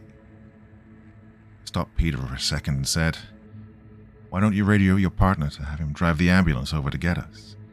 Then we can head to St. Mary's across town to get Evan some help, or just drive out of the city." "Radio's dead," Peter said as he clicked the push-to-talk button twice, which resulted in no sound. Crap. Well, so much for that idea. Right, let's get this over with. We started jogging around the side of the hospital, staying close to the wall. I saw a man holding a baby carrier in one hand, running toward a car with 4 zombies after him. My police instincts took over. I ran out and darted out into the parking lot. They were on him fast. I stopped, raised my pistol, and shot all 4, saving the man's life. He hopped into his car and took off, with not even so much as a thank you. I turned to jog back when something grabbed my foot and bit down. A zombie had pulled itself from under a car and got me. I panicked and shot it. The slide locked back on my service weapon. I reloaded and had a second to breathe. Peter came running over. "Did it bite you?" he asked. "Yeah, but only on my composite toe boot." I then kicked the twice-dead person in the head. I made a mad dash to the ambulance garage. We were running at a good clip when the sound of a jet engine started to spool up and the whooshing of helicopter blades became louder. We both looked up in time to see the air ambulance lift off. I turned to Peter. "God, I'd love to be in there, above all this, safe in it." Before I could finish, the helicopter took off and shot out to the left, and then right back at the building. Well, there were 3 people hanging onto the skids of the chopper. The chopper was clawing for altitude, and the engine was screaming. The rotor blades were trying to beat the air into submission with each rotation. Then a lone, shambling figure stumbled next to the helicopter, which was almost level with the rooftop. We both watched as the zombie got sucked into the air intake and shot out the backside in a mess of gunk. The helicopter flamed out as the engine was starved of air and free fell to the ground below and exploded. Right at the entrance of the hospital, we stared for a moment as the zombies came out on fire, shambling around. Peter and I then sprinted to the ambulance garage, and Peter used his ID badge to unlock the door. He shut the door and saw Evan tearing chunks out of Peter's EMT partner. I said a short prayer, raised my pistol, and shot Evan in the back of the head. Then I shot Peter's partner as well, to be safe. I took Evan's gun, badge, and spare magazine. Peter started the ambulance, and I hopped in the back. As we made our way out of the city, we drove with the emergency lights on. It didn't matter that anyone who was on the road didn't care. We were coming up to an intersection. I was leaning into the front of the ambulance, telling Peter where to go when he suddenly locked up the brakes and we hit something hard. I was flung forward, my leg hitting the edge of the bulkhead. I remember feeling a deep, sharp pain and then nothing. I woke up to Peter yelling, "Talon, we need to move fast." I could also hear gunshots. I opened up the door to see someone dragging a sheriff deputy out of his cruiser. He got him halfway out, then turned around to shoot 3 zombies in the face. He proceeded to drag him out and drag him over to a nearby hotel. I ran over to help. Peter grabbed his medical bag, slung it over his shoulder, and followed. The man was arguing with someone on the other side of the hotel's glass door. After everything I'd seen today, I was done dealing with people. I walked up and pointed my pistol at the glass and said, "Open these doors right now, or I'll break the glass, and then no one's safe." The pimply-faced kid was wearing a black shirt that said security. His eyes went wide as he stared down the barrel of my pistol. He locked the door, and Peter helped the other guy carry the deputy inside. The man came back out and showed me his police badge. "Yeah, I'm Tenney," he said. I showed him mine and replied, "Detective Talon, Homicide Unit." I realized that the title had somewhat lost its meaning now that the dead were walking. Zombies started shambling towards us. Officer Tenney raced back to the upside-down squad car and came out with a deputy's patrol rifle and started blasting the walking dead back. A couple of survivors ran up and into the hotel. Tenney was walking back when the rifle went dry. He discarded the empty rifle and pulled his pistol back out and kept shooting until he ran out of ammo. more continued to come. He ran back to the sheriff's deputy and pulled the pistol mags off his belt. He then ran back out shooting, thinning the horde that slowly made their way towards us. When he was down to his last mag, he ran back in and told the security guard to lock the doors.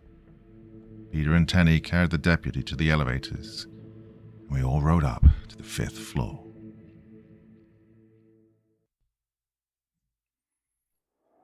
Chapter 6. Officer Tenney. I was working the dog watch. That's 10 p.m. to 6 a.m., except it was more like 10 p.m. to 8 a.m. I was held over on a dumb 911 call that came in at 5:40 a.m. on the west side of the city. An old lady called 911 to report her stolen cats. It was close to 6 a.m. when I arrived to take the report. The old lady told me that someone had stolen her cats. Every night, I let my 9 cats out, and every morning at 5 a.m. they come back to the door. None of them came back, she explained. I think someone stole them. The names are Catrick, Fuzzinator, Cleocatra, Apollo, Porsolo, Jennifer, Winston Purchill, Gin Spur, and Prince Fluffy Bottom. I told her I would canvass the neighborhood. I did 2 slow laps in the patrol car and then parked in front of her house.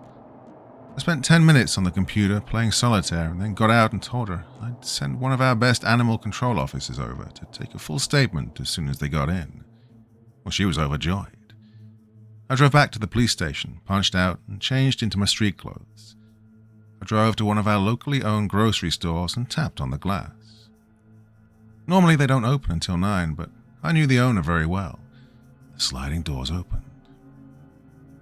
"Hey, Tenney, got your bags right here," Lisa said. "Oh, thanks a lot. Where's Matt?" "Oh, the old man's out sick." "Yeah, a lot of people are sick. Don't know from what. Our pharmacy's been swamped these last few days. Don't think there's a single drop of cold medicine left in the building," Lisa replied. Took the bag from Lisa and got back in my truck. The bag consisted of 4 frozen hamburger patties and a 6-pack of ice-cold beer. Now, beer can't be sold until after 9 a.m. per city ordinance. My field training officer taught me this trick. Become good friends with the store owner. Stop in before your shift and buy your adult beverages, and have them hold on to them in a cooler in the back until you're done with your shift. It's not uncommon to stop in after a shift and see 5 or 6 bags in the back with different officers' names on them. I entered my condo complex and parked my truck. I got out and saw 10-Coat Tony walking towards me. Now, 10-Coat Tony was so aptly named because he always wore 10 coats regardless of the weather. He was a well-known homeless man who hung around the complex even after being kicked out by security. I talk to Tony every now and then, and he likes to tell me what house was making meth or who had warrants. "Hey, Tony, how's it going this morning?" I asked. Tony let out an "Damn, Tony, that sounds bad. You should go to that free walk-in clinic and get yourself checked out." Well, his response was another "Well, have a good one," I said as I walked into my condo. I put my pistol and badge that I carry off duty on the table and walked to the backyard of my condo. I headed to the small gate park that connects all the ground floor condos. I fired up the small propane grill that we all share and put the burgers on as I cracked open a beer. Yeah, it was close to 9 in the morning, but when you work thirds, 9 a.m. feels like 9 p.m. I just flipped the burgers and sat down in the lawn chair when Leo, the condo's security guard, came up to me. "You know, the owner doesn't like people drinking in the communal yard early in the morning. Makes the place look less inviting to new residents." I slammed the rest of my beer and popped the top on a new one. "I understand you have a job to do, Leo, and I can respect that. Don't sweat the small stuff. If someone is breaking into cars or trespassing, by all means stop them. One person drinking 1 beer at 9 a.m. on property they pay to live in's not a reason to get your underwear in a bunch." Leo took a step back and put his hand on the revolver he carried. A voice from one of the other condos yelled out, "Leo, leave him alone, go deal with Tony. He's in the parking lot again." Dave, a third-shift worker at a steel mill, walked out of his place and up to me. "Hey, Tenney, can I bum one off you?" I handed Dave a beer and we clinked bottles and downed a third of it in one pull. With a satisfying, "Things are getting crazy out there, ain't they?" Dave said. It was a statement more than a fact. I wouldn't know. Got me working in the rich West Side. Bunch of old people with money. People who call the police if they see someone who has skin darker than that of an Irishman. Well, today I took a call about missing cats. That's what happens when you pay the city $8,000 a month. They make sure you have a cop right there when you need it. Or should I say, allegedly pay $8,000 to the city. Dave and I let out a laugh.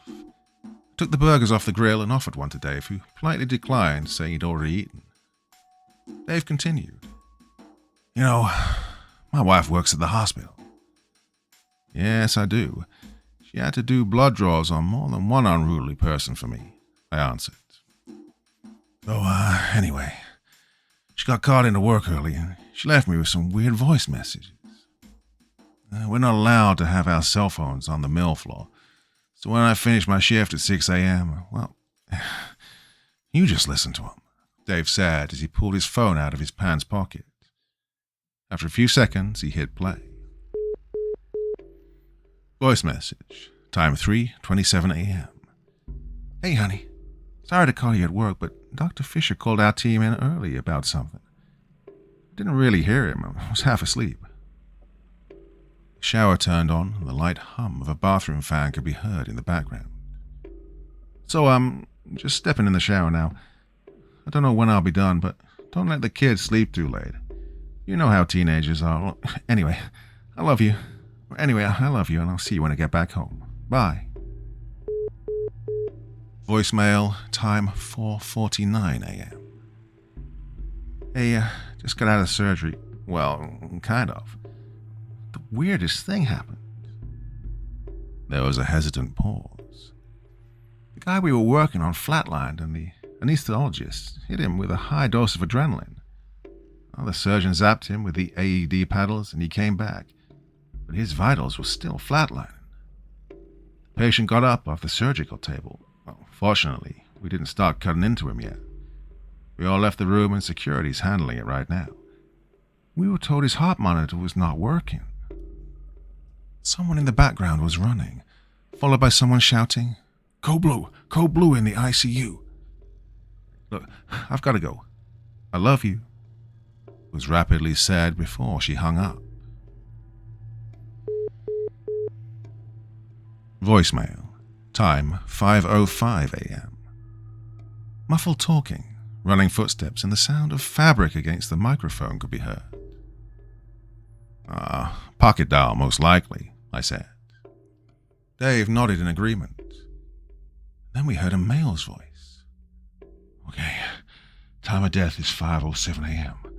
Let's get him strapped down. We don't know exactly what's causing this, so let's get him down to the quarantine area and call the CDC and the MIDRP to let them know we got another one." There was a scream, followed by more footsteps and a woman yelling, "Where are you taking my husband?" There was some more arguing back and forth. "Doctor, we've got one moving in room 2. A male voice followed. "It's only been 2 minutes this time." Another male voice could be heard. "Oh, Jesus, it's speeding up. I'm calling security." The last voice we heard belonged to a female. "Forget that. Call the police." Then the line cut out. Voicemail, time 5:31 a.m. There was the sound of heavy breathing, followed by the starting of a car. "Dave, they cancelled all vacationals and leaves. They're calling in everyone. The CDC, DHS, FBI, just everyone. There's no medical reasoning. Long story short, some of the other nurses and even a few doctors left. I don't know if I'm going to have a job tomorrow." Tires could be heard squealing as if someone was taking a turn at high speed. I'm getting the kids, heading up to your parents' cabin up north. Please meet me there ASAP. Then there was a brief pause. I love you, Dave. Wow, that's some heavy shit right there, I said. I know. I feel bad for not going. I tried calling, but it went to voicemail. There's no cell service at the cabin. Before I got to my car last night, the mill's manager told us that due to the number of people calling in sick, we'd get triple pay on top of our overtime, Tenney. That's almost $200 an hour. Well, I can't pass that up. I'll work a double shift, meet the wife and kids tomorrow. I'm also more than a little peeved at her. I checked the bank statement for today, and there was a withdrawal for $2,000 that she spent at a shop called Army Surplus and Survival. Yeah, she knows money's tight. Oh, sorry. Don't mean to ramble on with my personal matters. I'm gonna head in and go to bed. Hey, thanks for the beer. I went back inside my place and turned on my Xbox. I was ready for an hour or so of gaming before I went to bed as well. Sat down in my lazy chair, and before I could grab the controller, I was asleep. I woke a few hours later to my cell phone ringing. The TV screen showed the main menu screen of Dead Island still playing. I had a new voicemail from the police department. All off-duty law enforcement personnel are required to report for immediate assignment. Well, I turned the TV off and thought, well, there goes my day. I called the police station where I work from and got a hold of Captain Stafford. I told him I'd be in as soon as possible. I hopped into the shower and changed my clothes. My uniform and duty belt stayed at the police substation in my locker. I grabbed my gun and badge and ran out the door. Got into my truck and saw that Davis's car was gone. Sped out of the complex to the sound of Leo yelling, "Slow it down or I'll report you." The traffic was crazy. People were running stop signs and speeding like the world was ending. I saw a minivan with a family in it go onto the sidewalk. The heck is going on? I said out loud to myself. I was only a few blocks away from the substation when I saw a young woman trying to fend off a man from assaulting her. I threw my truck in park, jumped out and reached for my police badge in my pocket, put it around my neck. I ran at the man yelling, "Hey asshole, police, stop." I tackled the man to the ground and the woman ran away screaming. I thought with this guy for a minute. He was bigger than me, but a lot slower. Well, almost like he was drunk. He let out and tried to bite me a few times. I had him on his stomach with his hands behind his back. With no cuffs on me, there wasn't much I could do. I pinned his hands down with my legs and called dispatch, but it just kept ringing. A man from one of the stores came over with a roll of duct tape, and with his help, we were able to tape the man's hands behind his back. That's when I heard the sound of approaching police sirens.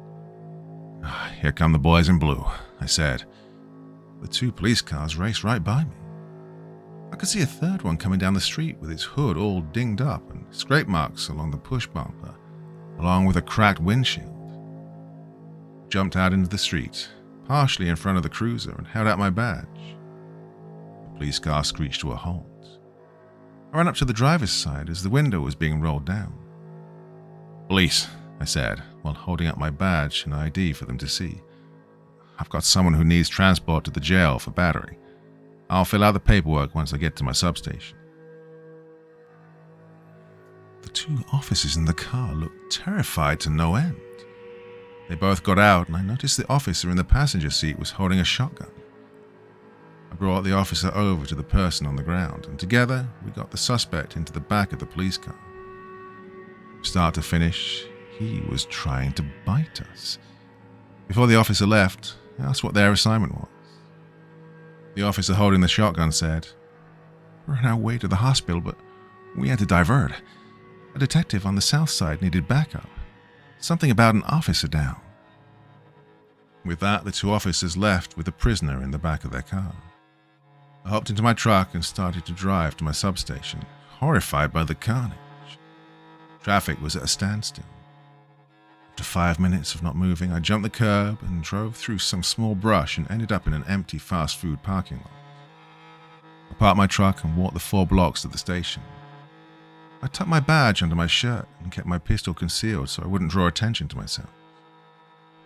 I was walking like everyone else, trying to blend in. My situational awareness had skyrocketed up to the max.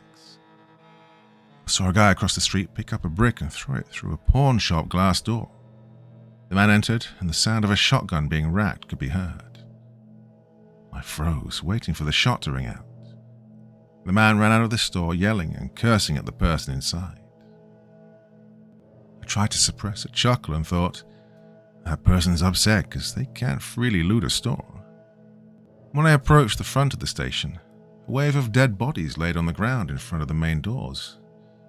Pop marks made by bullets riddled the wall behind all these bodies. The main doors were broken and smashed in. Brass casings of both rifles and pistols were scattered everywhere, reflecting in the sunlight. It looked like glistening dew on grass. I walked up the steps with my gun out, in the low, ready. I walked down the hallway leading to the lobby of the police department. There was an officer on the ground, but he was torn apart and had a single gunshot to his head. The officer's name tag said, E. Hudson. Damn, that really sucks. Eddie just transferred here from Texas not too long ago, I thought. The bullet-resistant glass we used in the lobby to separate the front desk from the office had multiple bullet impacts in it. It was cracked and spiderwebbed all over the place. I used my ID to gain access into the building. Suddenly, all the lights went out. A second later, every other overhead light came on, and I could feel a slight vibration under my feet. The backup generators must have clicked on. The first floor had a few offices and a break room with a door leading out to the back lot where the squad cars were parked. I stuck my head out and saw that only 2 cop cars were left. I walked up to the second floor, which had our armory, locker room, workout room, roll call room, and the showers.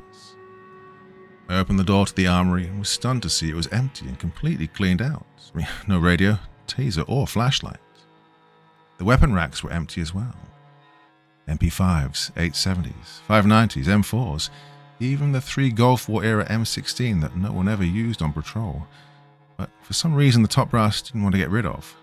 Well, it was all gone. Every last round of ammunition was gone as well. I walked into the locker room next. It looked like a tornado had gone through.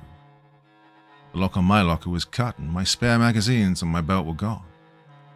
Slammed the lock shut and yelled, "Come on!" I went into the roll call room and saw that papers were all over the place and the windows overlooking the front parking lot were broken. Piles of brass laid in front of the windows. Clearly, a battle had taken place here and I'd missed it. Every name in the second shift was crossed out, along with most of the first shift as well, and only a few in the third shift. In the corner, a handful of names, with mine included, said MIA. Above that, someone wrote, "Head to Police HQ." I saw Hudson's name crossed off on the second shift list. I thought, what? He didn't evacuate to HQ? He was in the hallway? Then it hit me. I became unsteady on my feet. I found the nearest wastebasket and heaved my guts out. They didn't evacuate. They were killed in the line of duty. All of the second shift died less than 48 hours ago. I was recently joking around in the break room with them.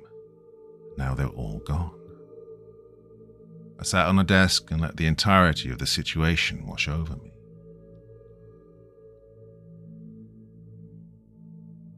Chapter 7. A drive through town. A scream, or a gunshot, I can't remember which, broke me out of my grieving trance. I searched the desks and found a spare squad car key. Luckily, all of our cars are keyed the same, so this key will work on all the cars in the fleet. I opted not to change into my uniform and instead stayed with what I had on. I went to the marked squad car and tried to start it, but got nothing but a click, click, of a bad starter. The only other car left was a Ford Fusion unmarked car. It started and had a full tank of gas, which worked for me. The police headquarters building shares the same building as City Hall and sits on top of a small hill. Fortunately, I'd have to drive through most of the city to get there. I wanted to swing by the National Guard Armory. A few of the guys on the force were in the National Guard, and I wanted to see if we were going to get help from the big green machine. I took a side street in order to try to get a better view of the armory. I saw a large, lifted pickup truck smash through both sets of chain link and razor wire fencing and crashed into the building. Got stuck halfway out. Hundreds of people were walking through the hole in the fence. I reached into the center console of the squad car and found the binoculars that most undercover cops have with them. I saw the people walking, completely ignoring the razor wire on the ground. It was astounding to the point of sick fascination as one person became completely entangled in the razor wire and just kept trying to walk forward, even as the razors cut deep into their flesh. They all shambled their way into the building. I'd seen enough and left, never once getting close to the armory. I continued to drive, letting the images of people's limbs getting torn to ribbons occupy my thoughts. My peripheral vision caught a bright light. When I looked out the passenger side window, I saw the large flames engulfing the city's large indoor shopping center. I locked up the brakes and got out of the car. Got a good look at the mall and realized there were no firefighters around. A fire this size would have called for every firefighter, not only from the city, but everyone from the surrounding area as well. I was on the outer road of the mall. I saw something come out of the mall's entrance, which was blazing inferno. I reached into the passenger seat and grabbed the binoculars. The neck loop got caught on the siren control box, and when I gave it a yank to free them, it accidentally turned the siren on. I ignored it and turned my attention back to the flaming scene before me. I saw a few people walking about in a daze. Their clothing was smoking and singed. Their skin was charred black and appeared to be falling off. I turned off the siren and reached for the radio mic, but I couldn't find it. I panicked and looked around everywhere. Where the police radio was normally kept was an empty hole with wires sticking out and a post-it note that said, "Radio is broken, waiting on new one. Love, Fleet Management," along with a frowny face at the end of the note. That explains why it was so quiet in the car, I thought to myself. In my shock of realizing that most of my fellow officers were dead, I never once thought about using the radio. I lifted the binoculars to my face once again as the figures in the parking lot were now walking towards me. I could feel my blood turn to ice when a dozen, then 2 dozen, followed by too many for me to count, came walking out of the inferno of the mall. Some were smoking, but most of them were on fire, stiffly moving and walking straight towards me. They were all locked in on me, staring at me. Even the ones with no eyes were slowly marching towards me. The wind carried the smell of burning flesh and the sounds of moans. I panicked and took off. 2 black burnt-out masks on the road were the only traces of evidence I was ever there. I drove fast with my police training kicking in. I just wanted to get to the police headquarters. I could hear the screams and cries for help.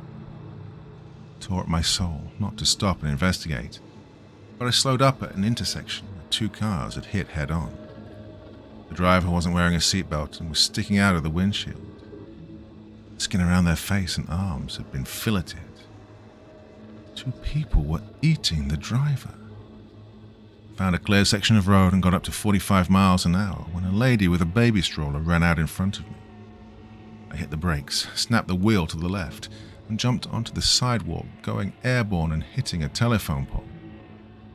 The airbags deployed. I did not black out, thank God, but I was in a daze. Desperately wanted to check on this woman and her baby. I got out, still breathing in the powder from the airbags, and I managed to cough out. "Are you okay, ma'am?" The lady looked on in shock after just witnessing my car crash. "Yes, I am," she replied while slowly trying to walk away. Is your baby okay?" She looked at me confused and asked, "Baby?" There was a long pause, then she said, "Oh yeah, the baby. He's fine as well."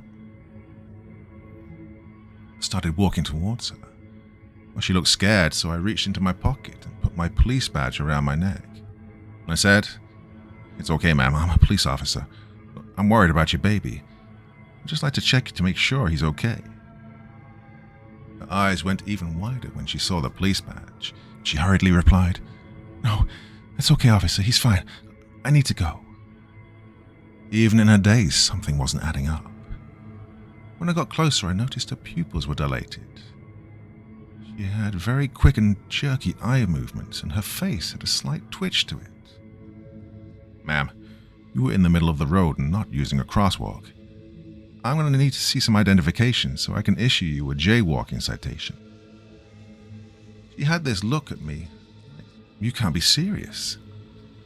"Failure to show ID when asked is obstruction, and you can go to jail," I said as the sounds of chaos continued all around us. People were running past, tires were squealing, and emergency vehicles could be heard all over. She mumbled something under her breath and turned to reach into her purse. I quickly walked over and looked inside the baby stroller. There was no baby in there. Only boxes of Sudafed, bottles of nail polish, and other common ingredients to make crystal meth. She pulled out a switchblade from her purse and screamed, "Look, I'll cut you up good," and swung the blade at me. I grabbed the baby stroller and shoved it away and pulled out my gun.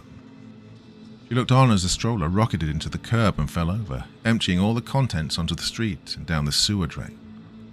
She emitted an unholy scream, so loud and shrill that I honestly thought her lungs were going to explode. She ran away from me as I took off after her. Don't know why I did. Maybe it was just instinct, or maybe it was because she pulled a knife on me. I made it a block before I lost sight of her. It took a second to get my bearings and saw that I was at the grocery store. It was early morning. The doors were smashed and people were running in and out, mostly carrying food, clothing, and baby formula. Every now and then someone with nothing but alcohol or a flat TV screen would run out. I walked inside and watched the frazzled people loading up shopping carts with supplies and running out. I heard a faint whisper that sounded terrified, calling my name. I looked over the front of the counter and saw Lisa. Her right eye was swollen shut.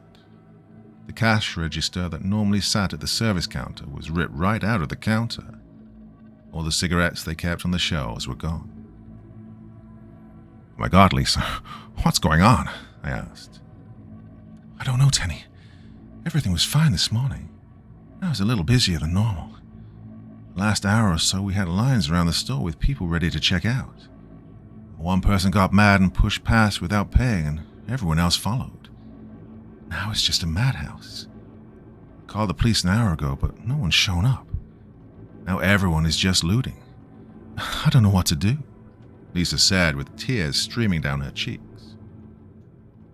I took a second to think and came up with a quick idea. Not really sure if it would work. "Hey, does the store's PA system still work?" I asked as I made my way over to the microphone stand. She nodded her head yes. I grabbed the microphone and hit the store-wide announcement button. I leaned over to Lisa and said, "Darling, you might want to cover your ears for this next part." As she did so, I pulled out my service pistol and fired 2 rounds into the air, causing everyone to freeze in place. I spoke into the microphone. Attention shoppers. The police are here and shooting looters. Drop what you have now and leave or you will be killed. That is all." As if everyone had the same idea at once, the sounds of things hitting the floor could be heard, followed by feet slapping the floor. 40 or more people ran out of the store at lightning speed. After everyone was out of the store, Lisa and I walked around. We found one of the employees hiding behind the meat counter and a pharmacy tech hiding in the break room. We were just about to finish sweeping the back storage room when we all heard a wet smacking sound accompanied by groans and moans coming from a janitor closet. I opened the door to the closet and saw the two topless teenagers, a boy and a girl, frantically sucking face with each other like it was the end of the world. Lisa yelled, "Stephen and Elizabeth, oh my word!" Panicked, the two stopped and frantically looked for their shirts. The four adults, myself included, tried our best to keep the smirk off our faces. After everyone was properly clothed and ready, I told the group, "I'm heading to the police headquarters building. It should be safe there." They all agreed and wanted to come with me. None of them had a car, so we'd have to go on foot. Lisa told everyone to grab a backpack from the school supplies section, put a few cans of food, bottled water, and first aid kit, along with a bat from the sporting goods section in their bag. After everyone was ready and relatively armed, we set off. We made it a few blocks when we came across a car smashed into a building. There was a person pinned between the car's bumper and the brick building. The person was moaning and trying to reach for us. A snap and cracking sound was heard as the person broke free and landed on the ground. He started crawling his way towards us, organs and guts falling out as he continued to crawl our way. Someone in the group said, "How's that possible? Are they still alive?" I replied with, "I don't know." Then I raised my pistol and fired 2 rounds, one into the shoulder and one in the heart. This thing didn't seem to notice or care that it had been shot. Stephen piped up, still a little embarrassed after getting caught trying to get to second base. "Dude, haven't you played Left 4 Dead before? Look, they're the undead, zombies. You have to shoot them in the head to kill them, unless they are the return of the living dead zombies, in which case you need to burn them." I raised my pistol up and fired 1 round into its head. The creature stopped moving and laid still on the road. Stephen then said, "Hey, what did I tell you? Okay, undead." Suddenly there was a mix of emergency sirens and a loud crash. I looked up 2 blocks and saw a police car flip upside down and an ambulance crashing into a glass storefront. I yelled to the group and took off running while the others struggled to keep up with me. When I got to the intersection, I saw that the cop car said Bear Creek County Sheriff on the side. I need to check on the officer to see if they're okay. I used to work for Bear Creek before I transferred to Sunburst PD. I crawled into the driver's side window that was broken by the impact and immediately recognized the deputy despite him being in full riot gear. The AM/FM radio was on in the cruiser and the robotic voice of the emergency alert system was repeating a message. I undid Alex's seatbelt and started to get him out of the cruiser and somewhere to safety. I looked around and saw a hotel. That's better than nothing, I thought, and started to drag Deputy Alex across the pavement. I noticed 3 zombies coming out of a building near me. I pulled my pistol out, shot all 3 of them, reholstered, and bent down to continue dragging when I saw Alex's eyelids flutter a little. Lisa ran up to me and grabbed Alex's other arm. I leaned in and said, "Easy, Alex. We'll get you to safety." Together we dragged him over to the hotel. The sound of his riot helmet scraping against the pavement was unsettling. I saw the back door to the ambulance open up, and a person in an EMT uniform got out, followed by a female. We reached the doors to the hotel. I tried to open them, but they were locked. There was a security guard standing nearby. I told him I was a cop, but he still refused to unlock the door. The female from the ambulance ran up, pointed a pistol at the kid behind the glass and yelled, "Open these doors right now, or I will break the glass and then no one is safe." And I thought to myself, damn, why didn't I think of that? She then said, "Peter, help him get the deputy inside." Peter, the EMT, and I got Alex into the lobby of the hotel. Peter stayed behind to check on Alex. I ran over to the female and showed her my badge, Officer Tenney. She pulled her badge from her belt and said, "Detective Talon, Homicide Unit." I saw the others from the grocery store running towards us, but the undead were closing in on all of us. I ran out to cover the group, diving into the overturned squad car. I quickly came out with Alex's patrol rifle and started shooting. With no additional magazines for the rifle, it quickly ran out of ammo and I discarded it onto the ground. There might have been more ammo for it in the squad car, but there was no time to look. I yelled, "In here! It's safe here!" I shot my pistol dry, but more of the undead were coming. I ran back into the hotel and up to Alex, pulling the 2 magazines he had on his duty belt. "Hey, buddy," I said. "I'm going to need these." Alex moved a little and his hand lazily went to his pistol in the holster. "Don't worry, Alex. You'll get to keep that." I shot and shot and shot until I used up both magazines that I'd taken from Alex, thinning the onslaught of the undead until there were none left. I ran back into the hotel and looked at the security guard. He locked the door. Detective Talon and Peter grabbed Deputy Alex, picked him up, and took him into the elevator, pressing the button for the 5th floor.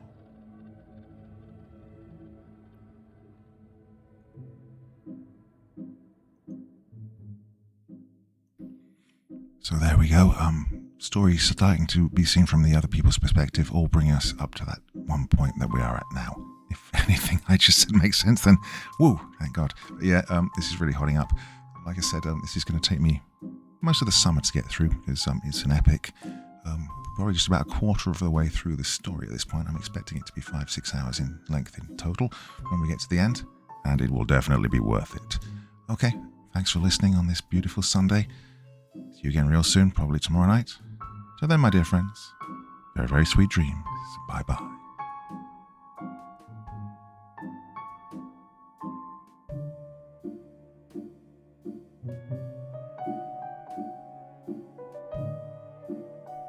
Thank you so much for taking the time to listen to this story today. Really means a lot to me and to the author of the story, of course. Well, if you want to know more about me, I'm pretty much everywhere on social media. You can find me on Facebook, Twitter, Instagram. You can download my music on SoundCloud. I've got a Patreon if you feel like. Throw me $1 or $2. Very much appreciated. And of course, on Reddit, I have a place where you can leave stories if you want me to read one that you've written. Well, hoping to see you all again very soon. Till then, sweet dreams. Bye-bye.